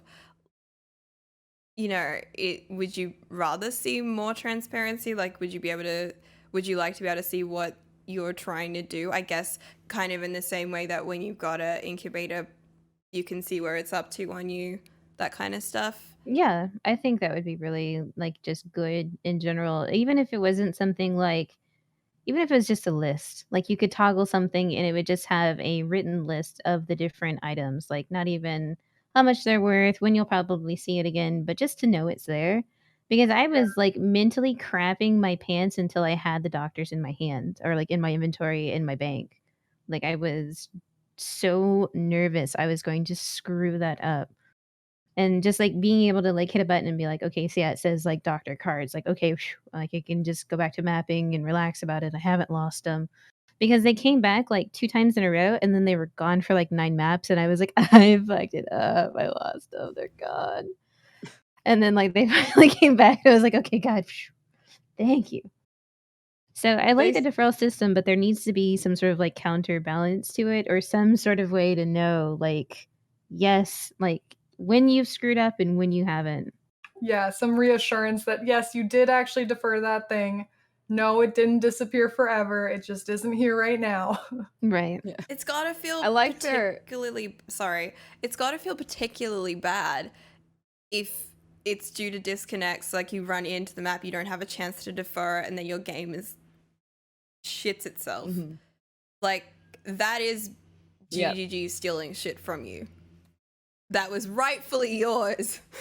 No, that was the 11% new people. How dare you, 11% new people? They caused our disconnect. Hello, new people. Please enjoy the game. Make us have more, better, gooder servers, please. Yeah. Oh, that's right. We should mention right now this expansion has broken all of the previous expansion records, and we've had Yes. over 782,000 viewers on Twitch and 262,000 players on launch, which is just amazing. So congratulations to GGG for that. I feel that I definitely have lost a couple items. They just haven't come back. Like I know I specifically remember a 10 stack of chaos from 3 days ago I never saw again. And I love in there yeah, I'm like, I really needed that. I really want that chaos. Hello, chaos? No, it's not back. It's gone. It's just gone. And I love in their response, they're like, are my items gone? And their answer was probably not. Oh, so they could be. They have no way of Oh, knowing. so there's a chance. So Yeah, right? reassuring. Yeah. If they So have what you're no way saying of is there's a knowing it, then chance. I'm concerned. Well, that's literally what they probably not. What do you mean probably not? I need to know. So I It's think either those in the chaos are just database. gone. Yeah, it's probably there. I don't know. I would really like to see the stuff because those chaos, I think I'm worried that the more I defer, the more likely the thing I deferred that's old will just never come back because I've deferred other things and now it's just like I've just gone too far. I or deferred something. something while I was doing the campaign, and then I saw it again when I got to maps, and I was like, well, I don't need that anymore. Like, I would Yeah, like to right. be able Yeah. to, I would be able to, like, nuke some stuff from my list that I deferred, like, well in advance that is no longer relevant as well. Mm-hmm. Or even some sort of dialogue option that popped up if it was something that, like, say you were at your cap and the next thing you defer was going to boop you off the cap, like, even a warning. Yeah. So you could think twice about the item that you're deferring to see if it's really worth it. Like, not saying that you should, like, manually write down everything you've deferred and keep, like, a Mhm. running log of A when you've log. seen it and how Oh, many but there are maps and totally blah, blah, people blah. out there leisure. doing that. But, like, if there's a cap of, I don't know what it is, but let's just say the cap is, like, 20 and you're about to, defer item number 21. Even, like, how when you try and pop in a map that's not at the current watchstone configuration and it's like, yo, guess what? You're not going to get a watchstone if you do this map. And you're like, cool, dude, just want to do this map anyways. Like, some sort of, like, pop-up Yeah. dialogue along that line of, like, you're about to defer something that will remove a previous deferral. Are you still, are you sure you want to do this or something like that? Even if we can't get a list, even some sort of warning that we're about to overwrite something could be useful. I would really appreciate that because look, okay, what if I told you I may or may not have deferred 50 ritual sticks? Okay, and then what if maybe that did indeed get rid of my 10 chaos? I don't know. It could have. It's just gone, and I did indeed defer ritual sticks. Chat's So- telling us that there is a cap and that it does warn you if you're about to reach the cap. Well, that's good. That means I haven't reached it yet, which I'm not in I have- danger. Me Well, either. So I've they're been just like getting to the hidden. end of being able to buy the stuff that I could afford with tribute, and then going, well, I've got a bunch left over. I should just spend it on something, right? And that's been me deferring like random nonsense things, and then like actually Yeah. had chat say, why did you defer 4 fusings? And I was like, well, I wanted to prioritize other stuff, but fusings are important in solo self. I had money environments. left. Yeah. I had some tribute. Fusings are good. Oh my god, that means like I've legitimately deferred 3 Alex. Oh no. Yeah, it is kind of hard when you see that you have a bunch of tribute left to not think, oh, I should spend as much of it as I can. Or And maybe that's on deferring something. if there was an option where the item came back, like my shit item from campaign came back, and I could just be like, and it doesn't have a red box around it, but I want to like tell you I don't want it to come back this time. Mm-hmm. That Yeah, that'd be nice. I don't care if I don't get a refund. I'm done with it. You can keep it. To the void. Wait, does it let me know if I'm getting close to my cap? Like you have 25 of 30 or some deferrals or something? Like, how does this work? I'm actually freaking out about it. I'm like, oh my God. I just deferred over so many things. I got I got no. 2 cards for the corrupted prismatic jewel. I forgot what they were called. But I think they make Samurai Eye? No, that's not the correct they make one. Watcher's Eyes. Oh, Samurai. That's cool. The Is Samurai. it Samurai's Eye? But I don't think that's corrupted. No, it's a I corrupted don't one. think is it. Oh, maybe it's new. I don't know. The one with the A. Yeah, The one with the the A. name Something is reward. Something like, reward. What's that I know. lion in Narnia? Like, not that name, but kind of like that name. My brain hurts. I'm sorry. I'm like, I know his name. I'm Both like D&D yelling It's at got my a Y know. in there. He's I not wanna his know. name. This name. It's yeah, Azaren's Reward. Yeah, Azaren's Azaren's Reward, Reward. yeah. So I had that one that I was like, every That's the time it one. came up, I deferred it to try and lower its cost because I wasn't in like maps high enough to really be able to pay for it with just one deferral. And then I finally got it like late last night, and then instantly had someone in the league go, "I want it," and I was like, "I don't know what you can give me for it." I'll just make a note and it's yours once I figure out what I want. Right, there you go. That works. I've been doing that a lot with like high value things. I also got a jewel for golems that make them the jewel that makes them aggro. So I got that and somebody was like, "Do you want that?" And I was like, "Not really, you can have it, but I don't know what I want to give you. I don't know what I want for it. I want low life stuff. That's all I can tell you." Okay. There's 2 other topics in regards to this ritual league, and then we can move on to our final sort of area of discussion points. The first one is, I guess they're kind of linked, right? Like, the only end game that seems to be present is the ability to fight bigger bosses. What do we think of this design choice? Let's talk to BK about that one first. For like ritual itself, what do we Yeah. think about? Yeah, I think like the super juiced up ritual things would be pretty intense, especially if you had like a encounter where like you captured a boss in a certain ritual that was particularly rewarding, and then used it in a map where the boss was then in that ritual too, and you'd have 2 bosses per each ritual spawn. Like I think it has the potential to be extremely challenging and pretty nuts too. So to say, I think it's really like simple, but I think like you're also in kind of control of how crazy it could actually be. Because fighting 2 different bosses that are double juice through that like win whatever it's called, like the super fast shrine. Yeah, that sounds amazingly hard. Also like a complete mess, but would be really challenging. So I think like there's some scaling here that we didn't have in Metamorph that I'm appreciative of. And I don't think it necessarily needs an end game because we have a lot of end game. So I'm comfortable with this. I think this makes sense given, the amount of information and the amount of content that just got dumped of us on a whole. Like I'm fine that ritual is a bit smaller, I guess, in scope in that regard. But I think the potential for challenge is there if you want it in that regard, as far as, juicing up maps and then putting the ritual, vessel in there. Noodle, did you want to jump in on your thoughts for the endgame? Yeah, I mean, obviously I love when there is a story or a purpose to something that's going on. I really don't think that there's any hints that anything's happening in ritual other than there's these shrines here, and apparently the shrines run a flea market, as we've decided, and you just have to kill some things for them and then buy from their shop. And while I mean, honestly, I love how it works. I don't really see there being any kind of progression, and I think that's okay because of how much lore and action we have being dumped on us with this new expansion, and that being very boss heavy. So having this foil in the league where it's not bossing really. I mean, there's to some extent you can, fill up your blood vessel and use that in the next map and have a boss that's going through all the rituals and get a little bonus from that.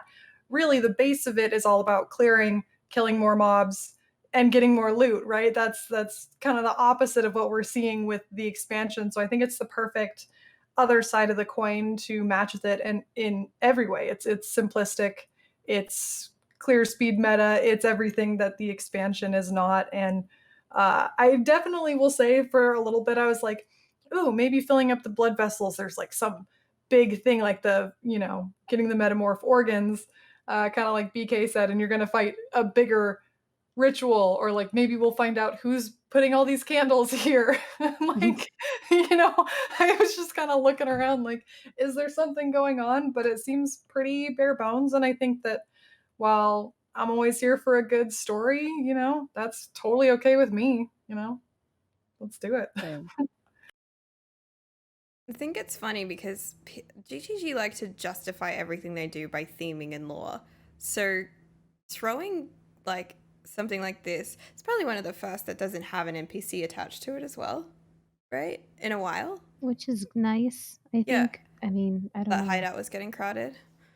Yep. You mean my vast open space?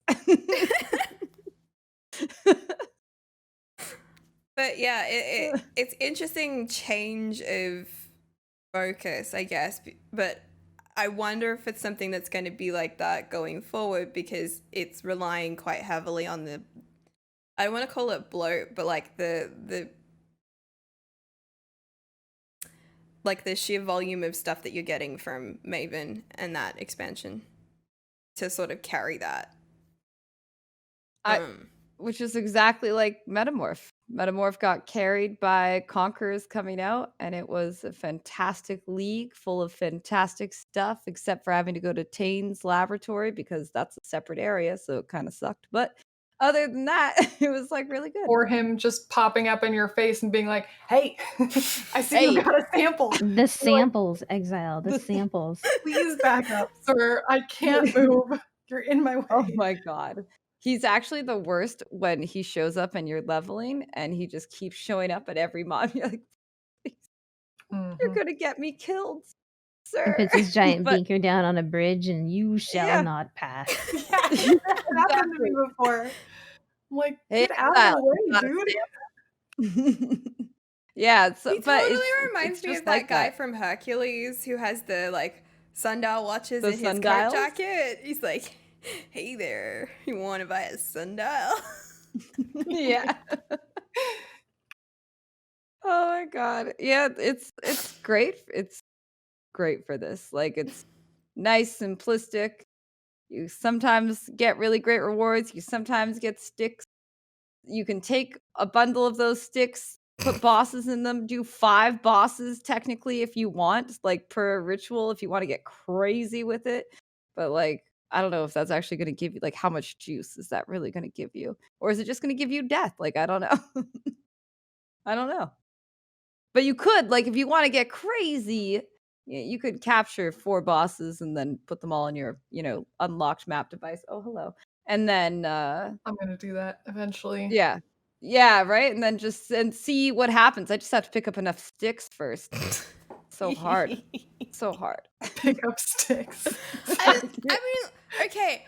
I put this from the point of view, I know I haven't said it yet, but SSF, by the way, I keep picking up all the rares just so that I can trade them for alt shards, because like I love alts. I need me alts. Yeah. Lots of alts, please. Alts are amazing. So I never feel too shafted on the rewards, because if nothing else, probably alts. Although I've been aggressively taking the unveils in the hope that I might get a what's it called, a trigger wand. Or trigger anything. Oh, yeah.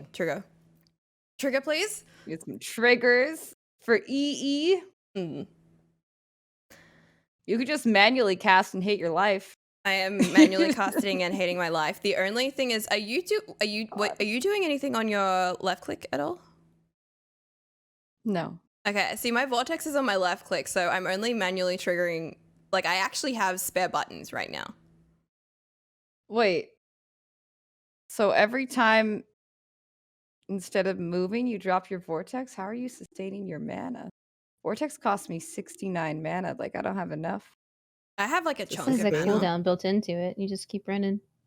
Yeah, but it's still like I don't drop. I purposely don't put it on my left click because I only want my vortex down every so often, for starters. To make sure that I have the most uptime for my EE.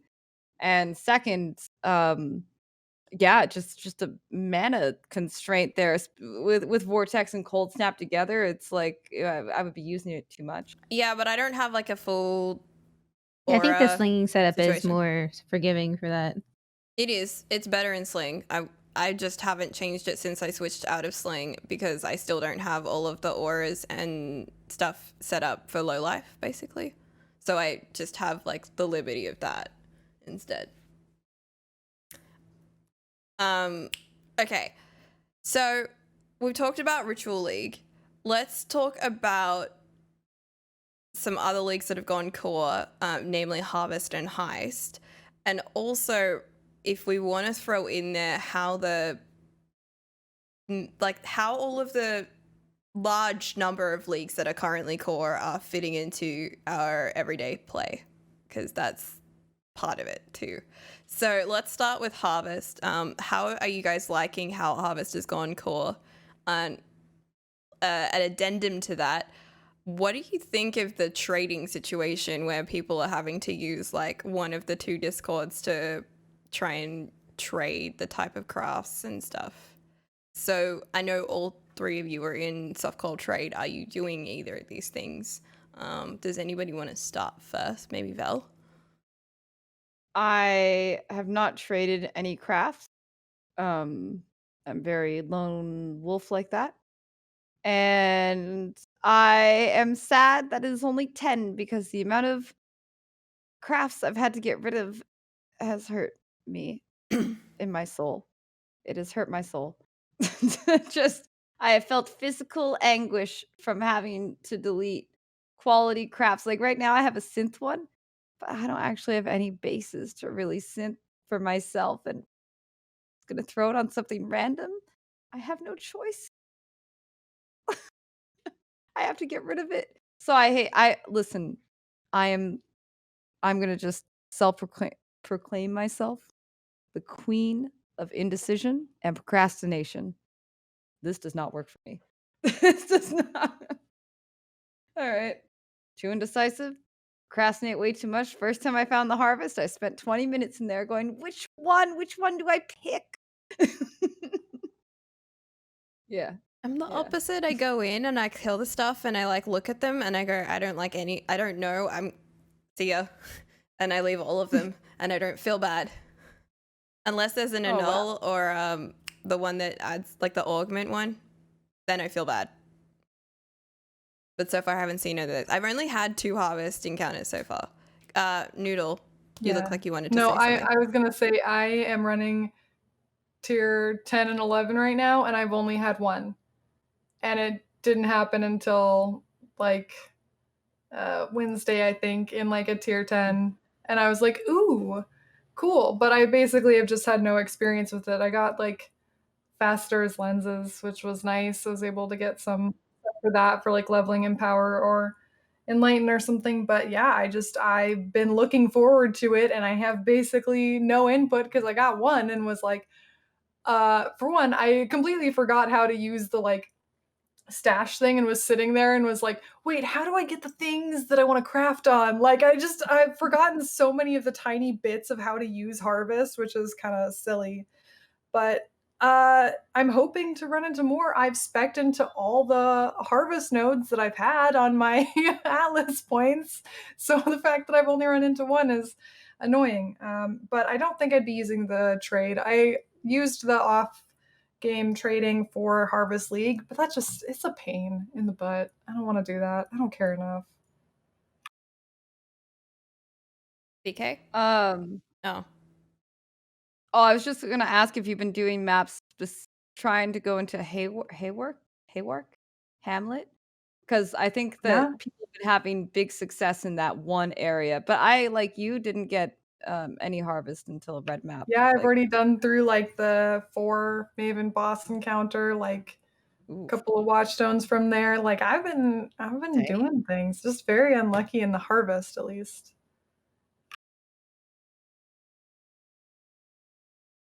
Brittleknee? I feel like I've been lucky then after hearing your experiences as far as I haven't like found it a bunch, but I've found it probably like 8 or 9 times now. But I knew kind of how I wanted to approach harvest when I got started, and I knew like as soon as I could start getting a hold of bases, I kind of made like a harvest survival box, I guess. I turned one of my tabs into a series of different projects, whether they were bases or like I bought some really cheap level 21 corrupted gems from like the people's beast altars and stuff, like the ones that no one wants. Those still get turned into facetors, lenses, whatever you have, and you can pick them up for really cheap. So it's like you throw a couple of 21s in there, you get a couple of Stygian vices for like your generic rolls to try and roll some good belts, wands, etc. Like there's a lot of different little things that you can kind of like preemptively have on hand for harvest Oh no. to get like the best sort of, I guess, mileage out of all of the free crafting currency you get a hold of. And then like by reserving and saving the ones that are like really important, you can either sell them as a service or use them for your own stuff. Like I don't have a project right now that I'm actively using things for, so I'm mostly rolling for profit right now. You kind of just reminded me. So the rewards from Ritual have like offered me a few times a 21 level skill gem, and I've just been thinking about it in terms of like, does anyone in the league actually need this skill gem, and not thinking facetors lenses would be useful. And Yeah. now Yeah, I those regret. corrupted ones. Yeah, I always do Yes. that with the beast too. You can get a 21 corrupted thing from the beast, and like a lot of level 21 gems without quality are kind of crap, but the facetors lens doesn't take into account quality that I'm aware of as far as factoring the amount No, of it's XP you get out of it. it's So only the level, and then the one for doing gem cutters is the quality, so you don't even have to yeah, worry about quality at all for the facetors. so Well then, I think we've kind of sufficiently covered Harvest. Yeah, I kind of already said mine. I've only seen it like twice, so I find that I get in there and I'm just overwhelmed by choice, and then I forget whatever it was that I was working on. I forgot I had that fucking ring that I was working on. Oh no. I Wait, could what have would done you stuff try with to that. roll on? Yeah. So next time I'm gonna remember that I have a ring. I have a crafting tab of stuff that I could do things with. yep. There's even stuff where I'm like I've got perfect prefixes but crappy suffixes. Like so that one goes in that reroll, and then I've got another one where it's like perfect suffixes but crappy prefixes, and it's like so you have like this little plan for everything that shows up, and I don't know, it makes it, and it's a lot of prep work, but I don't know, it's made harvest a lot more enjoyable. I think I'm gonna have to do that because otherwise I don't enjoy it. I just go in and I kill the mobs and then I leave. Because I feel like bad if I don't kill the mobs. I feel bad if I don't interact with it at all, but I kind of wish I could ignore it. I was so excited when I saw the portal because the portal's so pretty, and then I remembered what I hated about it. Because I really did not enjoy that league. I think moving forward though, they're going to have to figure out some way to pull it into the trade API. Mm. Because Yeah. like we can use the servers for now, and that's fine and all, but like the fact that we cannot index price and search these functions, considering that is like their main intent of why we can bottle them in the first place, they need to work on solving that problem, I think. I think the other thing is Totally. just like the propensity to get scammed. Like I've already seen people in chat earlier today say they got scammed, or they know someone who got scammed if you trade to someone and ask for them to craft for you. Like, Yeah, I mean, there's I mean, no you can get protection scammed from buying that. 6 links and get scammed buying stacks of exalts. I mean, that is unfortunately part of trading, but This is I got worse. scammed You're selling trusting TikTok someone videos. to do something for you with your item, not just handing them Yeah. money. well, I've been saying this for a while with with Alva temples that you should be able to lock up your double corrupts and sell them, because it's just crazy that I have to give my item to someone and hope that they don't just take it and say, "Oh, it poofed," but What about really like it didn't. It might not what have, about like yeah. a UI bench or something like that, where both people could access it? Like, like how when you go in there and you've got the lens for the upgrading the jewel, how it's got Mhm. like that altar in the window. Like, what about Yeah. a UI option that had like a slot where they could put their gear and then you could have like the orb and still click on it, and So then so like you could still perform the action, but they would put their item in the slot, so to speak. so Mm. enchants in WoW, basically, like the enchant slot. Exactly right, but like to the Yeah. side of the trade window. Yeah, no, Like, that you'd would have the actually slots be for great. currency, but then you'd have, like, that extra window to kind of do whatever you Yeah, needed to in it. exactly. So you keep your item. You don't have to worry about any shady dealings or like, do you have Discord to put in the, whatever you may need to do to make sure that you didn't lose your item or get scammed from it. But no, I think that would be any one of those would be a much better system than currently, where I've had people come into my chat and be like, "I just scammed some guy. He's such a dummy." And I'm like, "Why would you do that? And then why would you come here and tell me about Why that? would you Because we why don't would you like gloat? scammers." Why Oh, are you cause I proud of like this? some Yeah, people just right? like that, right? Like they just like they just feel good about scamming. Like they made money. This guy's a sucker or I can whatever. see They the think YouTube comments right now. Yeah. No, I'm serious. I've literally had people, like more than one, come in. I've had to ban them because they're just like, "Listen, we don't like scammers here, and you're gonna keep gloating about it. You're gonna get a ban. I don't care if you're joking or not," right? Because we ain't into that. All right. I've been scammed before. One time I got scammed out of 8x and it hurts. I That won't sucks. forget it. Yeah.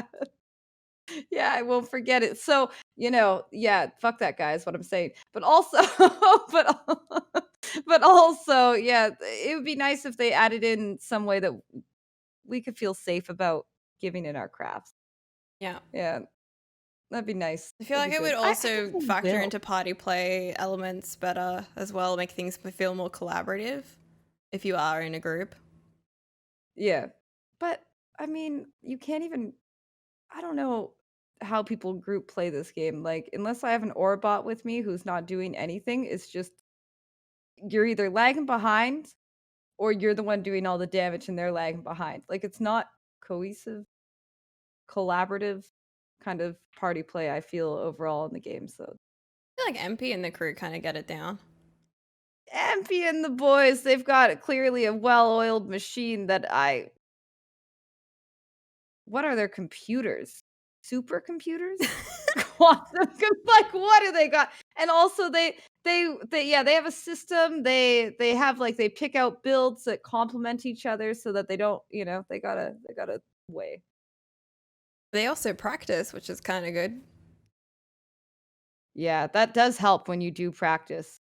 It definitely will All right. help you. We have a couple more topics before the end of this podcast. If we're done with Harvest, did we have any last thoughts on Harvest? Noodle? Did I talk to you already? Yeah, but I just had nothing to say because I've only seen it once. Yeah, that's true. Okay. Let's just sort of. I'm gonna ask you this question: are you guys running heists this league? I tried to because I was like, oh, there's a challenge with heists. Like, I'll just keep up and it won't be that bad. But it's such a diversion from regular progression that I'm just leaving. I swear, I see so many smugglers' caches all the time, everywhere. I've gotten so many. So that's probably where all my harvest portals are going to. There's like some kind of terrible trade-off that I don't want. But I've gotten so many. I'm just leaving them in the maps now. I open up the thing, I take everything that I can actually put away out of my inventory and out of my mind, and I leave the green one there, and I just say, I will come back for you when I've actually done other content. Leave me alone. But it just keeps following me. I had like three green ones in my stash at one point, and whenever I run the first one, I always get super greedy with how much I want to like loot, and then I never finish it because I die because I've picked up the thing and then I'm on my way out and I'm like, but I dropped 10 splinters of Chayola. I was really upset about that. Like I had good rewards. It was devastating. I need a chills, okay? I need that fucking necklace. Yeah, that's me. I want to run them, but at the same time, I'm just, I keep dying to them. And then yeah. Anyway, I don't know. I find most of the time I try to avoid it, and I really need to change I want Neversink to change the filter so that the heist contract sounds are not the same as maps, because I get debated by it every time they drop. I'm like, is it a map? No, it's not a map. Devastating, really. BK?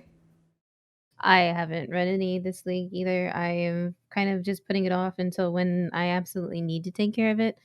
Like, I thought I was gonna have to, like, break down and go in there for currency a couple different times, like the chisels, sextant, stuff like that, for, like, general mapping and, like, grab scarabs and stuff like that, because at its core, it still remains one of the most profitable mechanics in the game right now. Like, it just is. But I am just not very in love with it as content. I don't understand the rush to get into the game.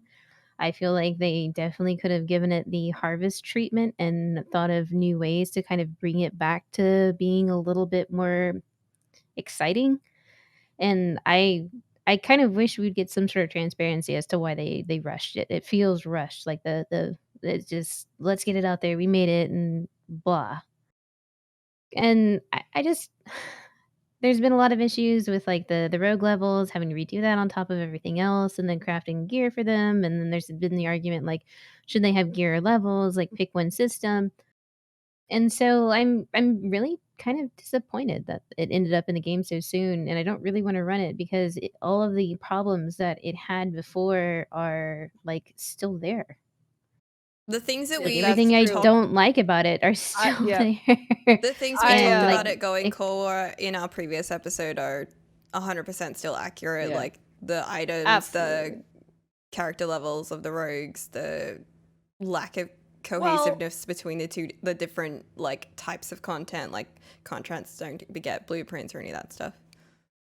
Because, like, I I, mean, it just takes, like, a couple of hours of focus to get, like, caught up, air quotes here, enough in delve for it to start to be meaningful again, like, to get down into, like, the 120 and beyond level depth. Like, that doesn't take very long, but with Heist, it feels like almost there's this pretty big barrier to getting everything, because you have to, like, cookie crumb trail, unlock all of them, and then you have to start leveling them, and then they need gear. I have I run hate that Heist, technique. and Isla is already level 4, and I've only ran 5 heists with her. Yeah, they're leveling a So lot quicker. they Cars Well, level that's good. insanely fast. I do agree they shouldn't have gear because, like, you're already juicy enough. I Come haven't geared any on, of you know? them. You I know, don't like like, that. yeah, they level Isn't there insanely a fast, mod though. on the gear that like affects their health as well, which is like you don't die? Why? Yeah. Like, why? Why would they do that? But, yeah, Or I'm wrong. Either I one. did break down. As Brittle said that she almost broke down. I did break down. I needed chisels. I was desperate for chisels. I still kind of am desperate for chisels. I'm currently looking at a green heist quest in my inventory at the moment. In Yes, your I'm in inventory? game Oh, right, looking at yeah. it. Yeah, I'm actually looking at it. It's in game. I can see it there taunting me. But yeah, the way that it's in the game now, like, I really only go there if I need some small currencies. And I mean, I'm level 95, so I'm considering going there just to get some XP. But To be clear, I haven't run a single regular contract. I have only done the green contracts, but they are following me. I think yeah, they every do. other map there's a smuggler's cache, Do you and guys I'm have just all like, of your rogues? No, I yeah, haven't I done have anything all at of all. them. I'm already on, like, I've already started the Kurai one and Fakano's special one and Faustus's special one, and I'm like, why do I have so many of these already? What is happening? I haven't even found Niles yet, and I've already done the Kurai negotiation. And I'm like, but where's Niles? I can't find Niall Where's- either. I'm stuck Niles on doesn't want to him. join us. There's She's like done. two like you have to run heist with this certain person. If you kind of mess up the order, then it takes a while for it to figure itself out. But if you don't I run, think you have to run it with Huck, which is probably why you don't have Niles. I've run That's Huck definitely hosts. why I don't have I've Niles. run Hucks like a few times. He gives you XP now. Oh, what? That's still not worth it. That's still not worth it. I'm sorry. It's level 3. I ain't doing I it. just want to unlock Niles, okay? Yeah, like I Huck. mean, Huck deserves I'll better. stand He Huck. seems- I like. he seems like a nice guy. He seems really nice. He's got He a just wanted nice to find story. They all friends. seem like nice guys at the start. He just wanted to make sure Enoch was okay. His friend. Yeah. All right. He's a good boy. Okay. All right. We have like an interesting topic, but maybe something we can sort of touch on now and then sort of keep going for the next couple episodes because we're going to be stuck with the. Well, I mean, I'm liking it, but let's ask the question. What do you think Path of Exile has hit the too much content level, or do you think there's still room for new stuff? And if you had to remove anything from the game right now, what would it be? Overall, Mm-hmm. too much content. Absolutely. Remove ghosts. Fuck them. Can I tell you, Yeah. in regards to Sorry. the ghost thing, I went into my first Al-Hasmin fight and there was a tormented spirit there. I don't know how it got there, and then it possessed Al-Hasmin, Prophecy? and I was like, you're not supposed to be here. We do not do this here. It got me good. Oh, I believe that. That's actually terrifying. Was it maybe the prophecy one? No, I think actually the ghost already starts inside him when you when you No, it Do the wasn't a prophecy. prophecy. It was just Prophecy one. waiting there. Yeah, they can randomly spawn in boss rooms and map Yep. stuff. Like you know how when you go into Al-Hasmin's hideout and you can't see like the triangle bit, but you can see the edge of it? Yeah, there was just like Yeah. a little lonely ghost chilling on the edge. I started moving and it ran toward, well, it floated towards Al-Hasmin, and I was like watching it happen in slow motion and was like, can I kill it before it gets there? Oh, I've thought about this too long and it's too late, and now it's in him and problems. I was not equipped for this. I wouldn't be either. That sounds awful. That sounds I have to send just you the terrible. clip. There is a clip. Please. I definitely think there's too much content. And while there's things that I don't personally interact with very much, obviously ghosts, I think we can all agree. No one's really here for tormented spirits. I Yeah. don't do incursion that much either. And that's just me, I don't really like talismans. But what I was talking about with chat that I think would be really cool is if there was some way to indicate, like, I want to do this content more at the cost of doing this content less. Like, if there was a way to have any kind of weighting to say, I don't interact with this content, or if just having a pick and choose to an extent at the cost of, having more of something and having less of something else. If they're, I understand why they don't want to remove things that they've worked on and that they've developed, but it does feel like there's way too much going on and you end up running into things that you don't care about because there's 30 different things now. And so if there was even just some kind of weighting choice or anything, I think that would help if they don't want to completely remove something, because I totally understand that people have different preferences. Like, I know some people are super excited about Harvest, some people have no idea why it's here. There's always going to be different opinions on that. So I don't know if like removing things is really realistic, or something that they will ever do. Besides ghosts, hopefully, tormented spirits. I think we can all, They can but just go. just some way to indicate like a favorite system, right? Like we have with favoriting maps. Why not favoriting like content? Is the passive tree not a version of that? I mean, like, I agree with what you're saying because we've sort of been wanting to go, I'll do this at the cost of this. But GGG seem really opposed to that. It's kind of similar to how they don't want you to be able to remove a map completion from the atlas and stuff like that. Yeah. I mean, there is some player, agency here as far as being like, I really like Harbingers, so I'm going to do every single map with a Harbinger Scarab in Valdo's Rest because I just love blue.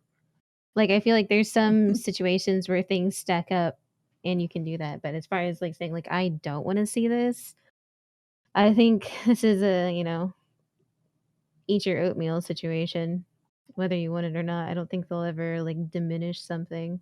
Yeah, I don't think so either. I think they do a pretty good job of making it so you can do more of what you like, but I think Mhm. personally I'd also like the option to do less of what I don't like, but I Yeah. realize I that's think totally it's unrealistic. easy to avoid it, but it feels like a punishment to do so in some cases. Like I remember people talking about Heist League. It was like you couldn't not play because it was such a currency generator. So if you didn't do it, then you were behind everyone else. There's no way that you don't get punished by the game for not interacting with its most lucrative elements. Unless you're in Yeah. solo self-found, but even then you're like, well, why would I say no to an opportunity to have access to stuff that's harder for me to get otherwise? Like Yeah. I either feel way, the it's but what I do have concerns over is that the bloat that we mentioned in previous episodes, and I think it has been mentioned on previous podcasts, and by GGG themselves, they do want to remove stuff from the game. So why do they keep adding stuff, and why rushing to do so with the example of Heist specifically, instead of waiting and refining things? Like, what is the rush? What's forcing them to do these things? That's a really good question, or several I questions really. I think they need to sit down and as far as their process and their decision making for implementing something or not implementing something. I think I've only been here since 3.0, so I can't speak to the rest of it. As far as I know, most of the early leagues are also core as well. Everything but synthesis is core from my time forward. And I think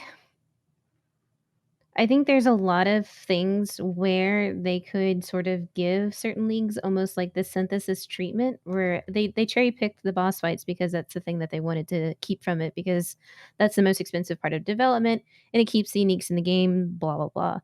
Um, but honestly, I feel like a lot of the mechanics that we've had, instead of like, because it's almost like they create these narratives too with these different characters, and they don't want to like retire the characters, even though they're not actual like masters, like Tane and stuff. Mhm. We still have them in our hideout, and like Cassia is the same thing too.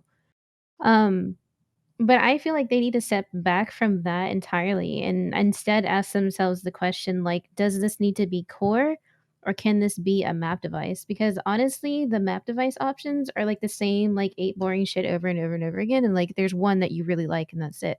Oh But like gosh, I if we think could have the league before last time where there was like Legion and Delirium and there's like a lot of unique, really neat opportunities there. So like when we have these like little, core leagues, like maybe these leagues need to go away. And then like so like how Harby was just like a map device option and still kind of is, aside from being accessed through scarabs and like the Atlas passives and stuff like that. Like I'm okay with that implementation of Harbinger. I think that works. I think Mhm. other leagues could work that way too. I think there should be more diversity in the map device options rather than continually taking these leagues and pushing them into the core game over and over and over again. Like I think Metamorph as a map device would be fun. I don't think he needs the lab anymore. I don't think there needs to be organs. I think Nope. it should just be a metamorph on the map, maybe two, that you put all the pieces in, kill, and enjoy. I don't think it needs to be a whole thing.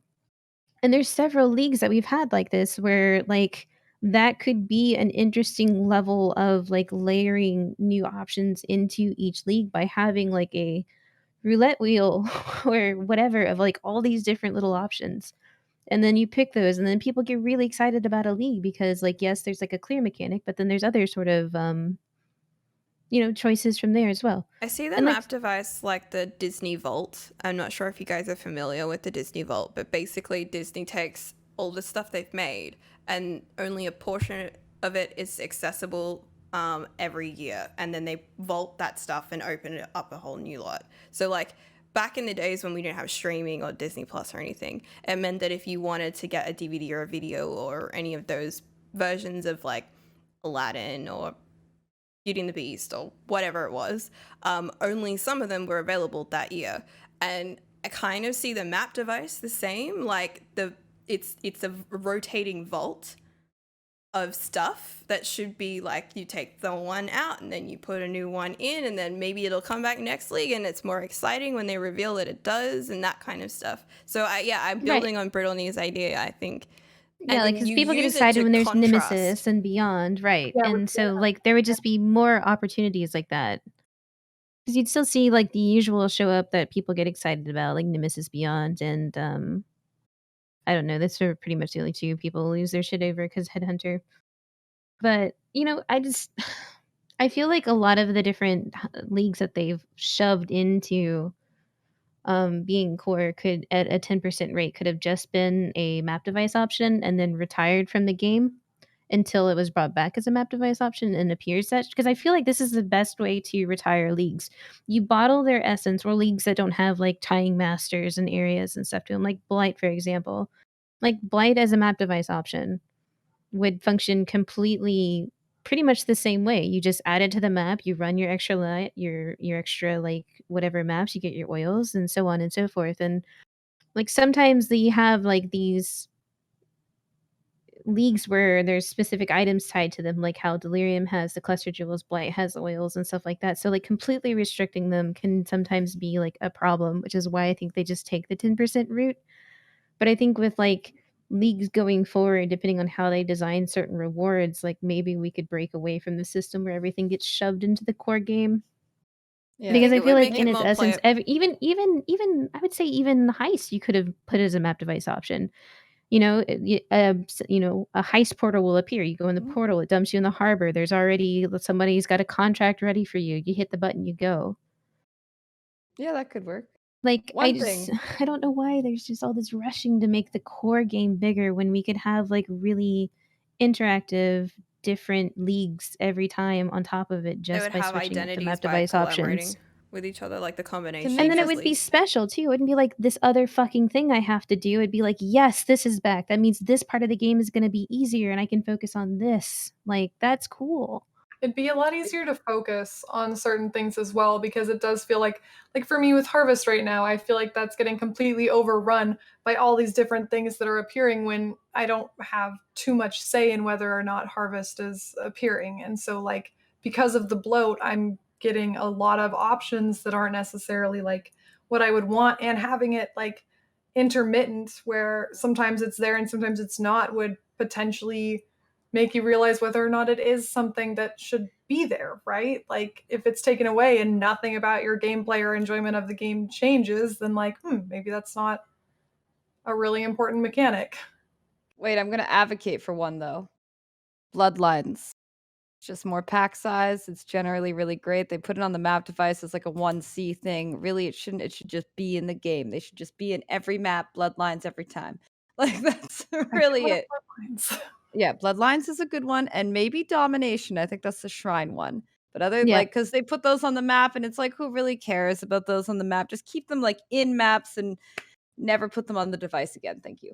Yeah, that's fair. Yeah, the only time you do Bloodlines is when you get the Bloodline sextant for more magic monsters, and then you're like, I'm gonna double Bloodlines the shit out of this map. Just you watch. Honestly, sometimes Yeah. I'm just cheap.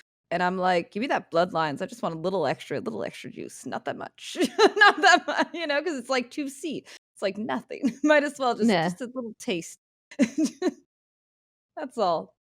But yeah, like that's that. Other than that, like honestly, I even think that the first 3, maybe even 4 ranks of essences can go, and then they can just fit in my upgraded breachstones finally somewhere, so I can stop putting them in random places and then can't find them.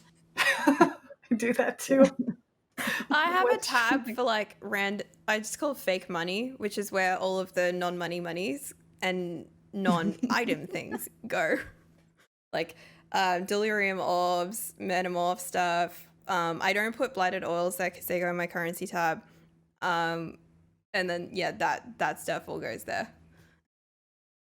Yeah. That's pretty much like I save. So I have one tab of old, It's my only non-primo tab. I use it as my miscellaneous junk tab. And miscellaneous junk is getting really full at this point. At this point, I got flasks in there. I've got all 3 different goddess tribute gifts, etc. Breach stones and Harby random assortment pieces, like, you know, a piece of a mask and a staff or something. Like, what am I going to do with this? I'm not going to throw it out though. So Okay, I gonna go in the will junk tab. say one thing in regards to the leagues. This league has felt like every map I go into has at least 2 leagues in it, if not more. And I do recall a time where I was just running plain maps. Like, not too long ago. So I think while things feel fuller and more exciting, at the same time it takes me a lot longer to finish doing stuff, especially with the rituals and everything. But it's really, like, there is a noticeable difference. I don't know if you guys have noticed it too. Yeah, it just, I mean, this is accumulation of 10% on top of 10% on top of 10% on top of 10%. Like, it's going to stack eventually. And then when we have all these sort of Atlas passives that increase the odds of certain things, then we're going to see it more and more often. It does. It's a way of something. Yeah, it's a way of slowing down the game too, because like then you have to go interact with all this different stuff. Well, yeah, like so in the Harvey map, I also put on Cassia, and now I see her, and I'm like, ugh, it's Cassia, because I'm just getting slowed by her. But I put her there, and I forgot that and I'm like, I better stop and do this. I better. She keeps why does she keep showing? Oh, because I actually put in the Atlas in, They like, asked her to be there. it's good. You I invited asked her you to invited be there, her and now I'm like, over. how dare she? You invited her. I did it. Then I'm like, And then you were I can't believe you surprised she just showed up. This is like that I same know. meme, but the second time around. Yeah, exactly. Now You're it's just sticking, me you're and sticking the wheel again, being like, I can't believe you're here. I can't believe it. But what am I gonna? Exactly. Exactly. I was like, I'm fighting her a lot. Oh, because she's been on my map. Yeah, whoops. Yes, yeah. So it does because of the Atlas changes, like, it really is feeling more full. Even if you don't juice a map, it feels fuller. Sure. I mean, yeah. Yeah, I don't know. I like it. I was kind of, it shocked me at first, I feel, because it does feel different. Even from last league, feels different. But yeah. Yeah. No, it's definitely it's like substance. Okay, I think that's all that we have time for today. We've gone a little bit longer than we normally want to go for. So thank you everybody for joining me today. Thank you, Vel, KittenCatNoodle, Brittleknee. We will be streaming this podcast again, episode 11, in 2 weeks with a special guest who we will announce on Twitter in a few days' time. So I'm really excited. It'll be the first time that we have a guest on the stream, on the podcast. I think everybody's pretty excited to have this guest on. And thank you very much for listening or watching today. We will be back very, very soon. So goodbye.